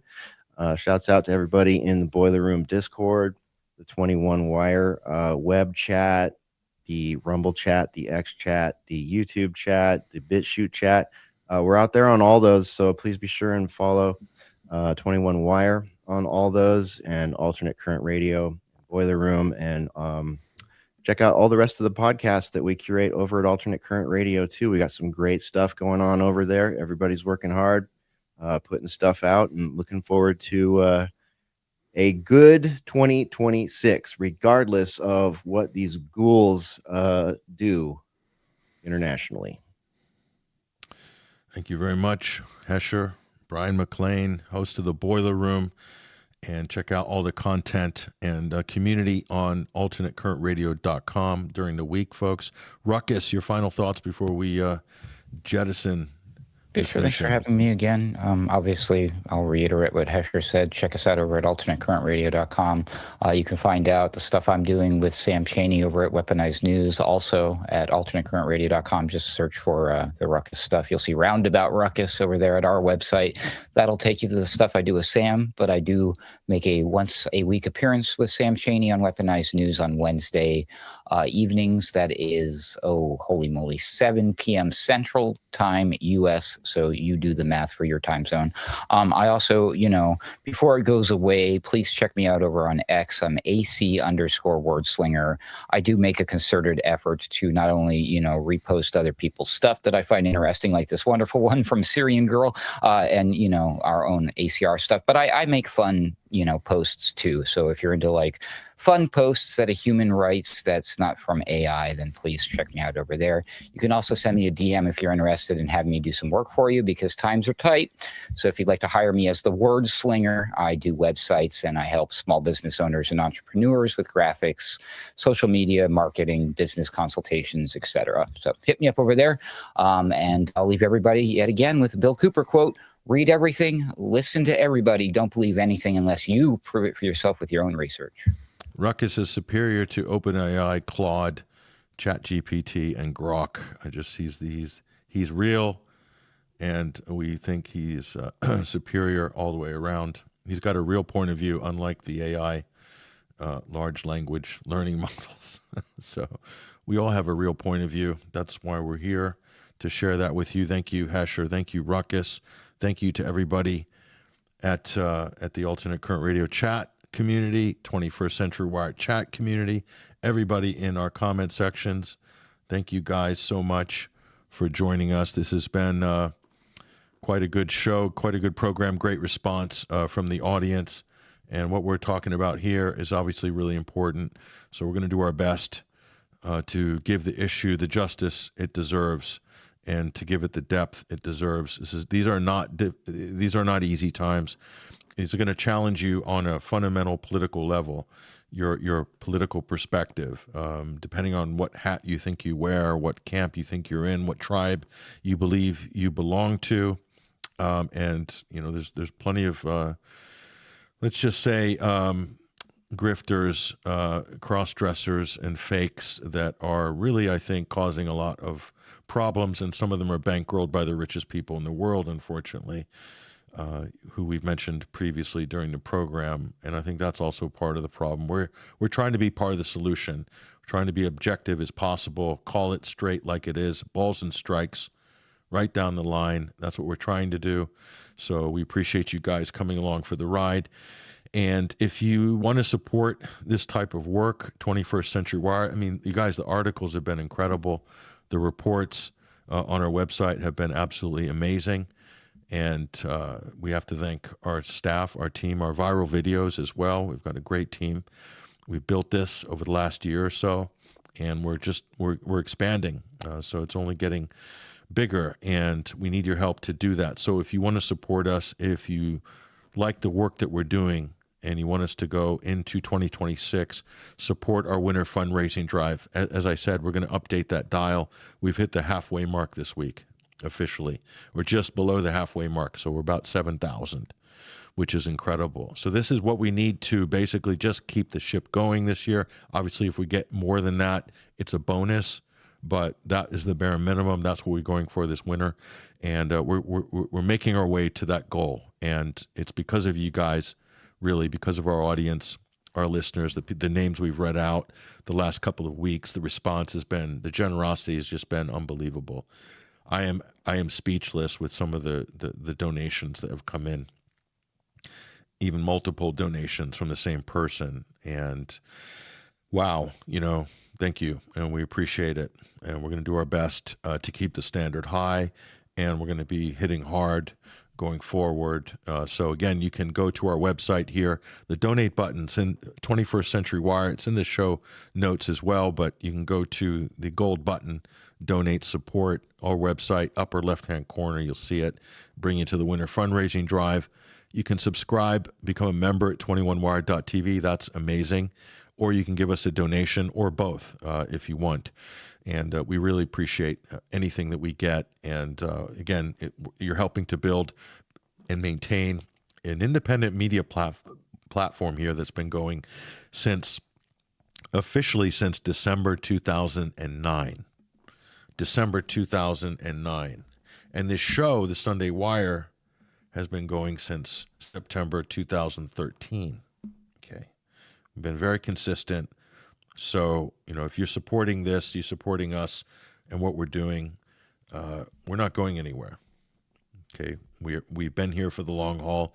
We keep getting stronger. Our reports keep getting better. And the impact we're making in the conversation continues to be significant. Yes, we're under heavy suppression, heavy censorship. We get attacked from the mainstream media or from some of these NGOs, myself personally as well. But that doesn't deter the work. We carry on regardless. So I personally don't have time to go chase all these people.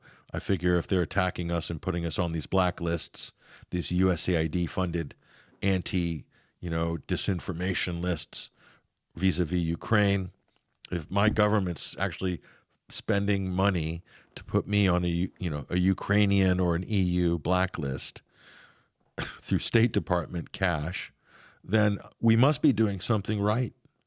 Otherwise, they wouldn't care, would they? But they want to silence and deplatform and suppress independent media, period. Okay, this is why these things happen. And you guys are helping us to keep going, and not only to survive in 2026, but we're going to thrive in the new year. And that's with your support. So I really appreciate that. Amazing. Thank you so much for all of your help, all of your support, and your listenership as well. In the comment threads, I think we had more comments come through the live stream today than I've ever seen before. So, roughly about 3,000 comments, which, it's great. So thanks. And we do our best to feature the best of those, but there's so many good ones. And we have, let's say, a very clever audience that knows how to roll with the ebb and flow of this program, and we love you for that. Thank you very much, you guys. Listen, that's all we've got time for today. I'm Patrick Henningsen, your host. This has been another edition of The Sunday Wire. Take care, everybody. All the best. We'll see you next time. Bienvenido a acompañar esta tarde, y no podría ser la excepción. El partido Fuerza, Fuerza.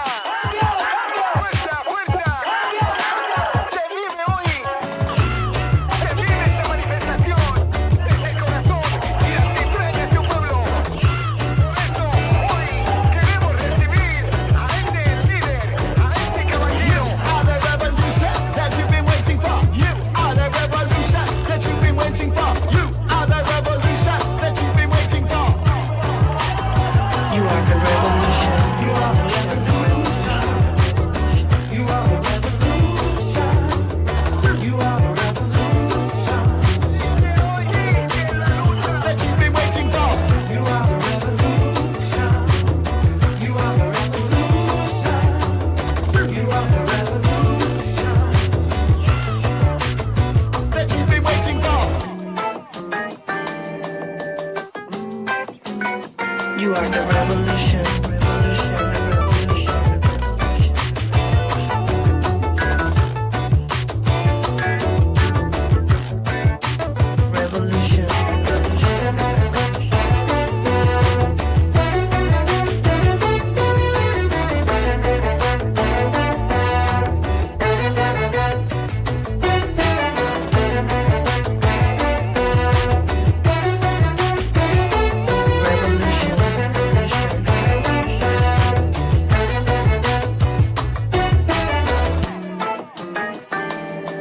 When you're tired of being just a commodity,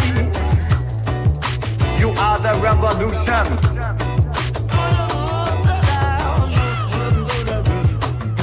And when gas lit into another war,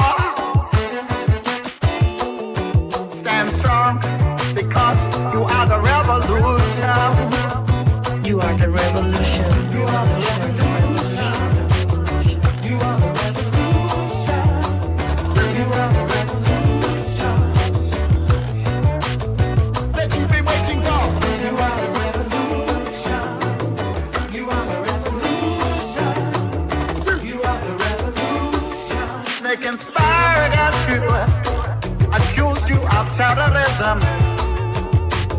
your sovereignty. Hold fast, watch it collapse.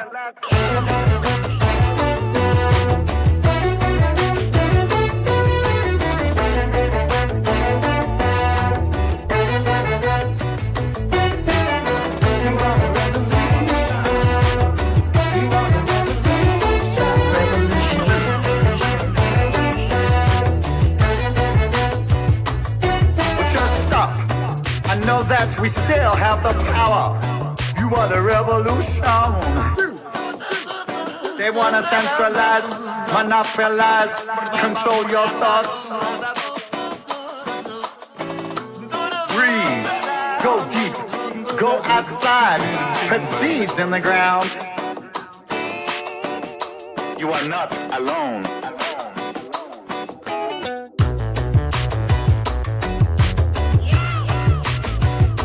You are not alone. You are the revolution that you've been waiting for. You are the revolution that you've been waiting for. Alone. You are the revolution that you've been waiting for. You are the revolution. You are not alone.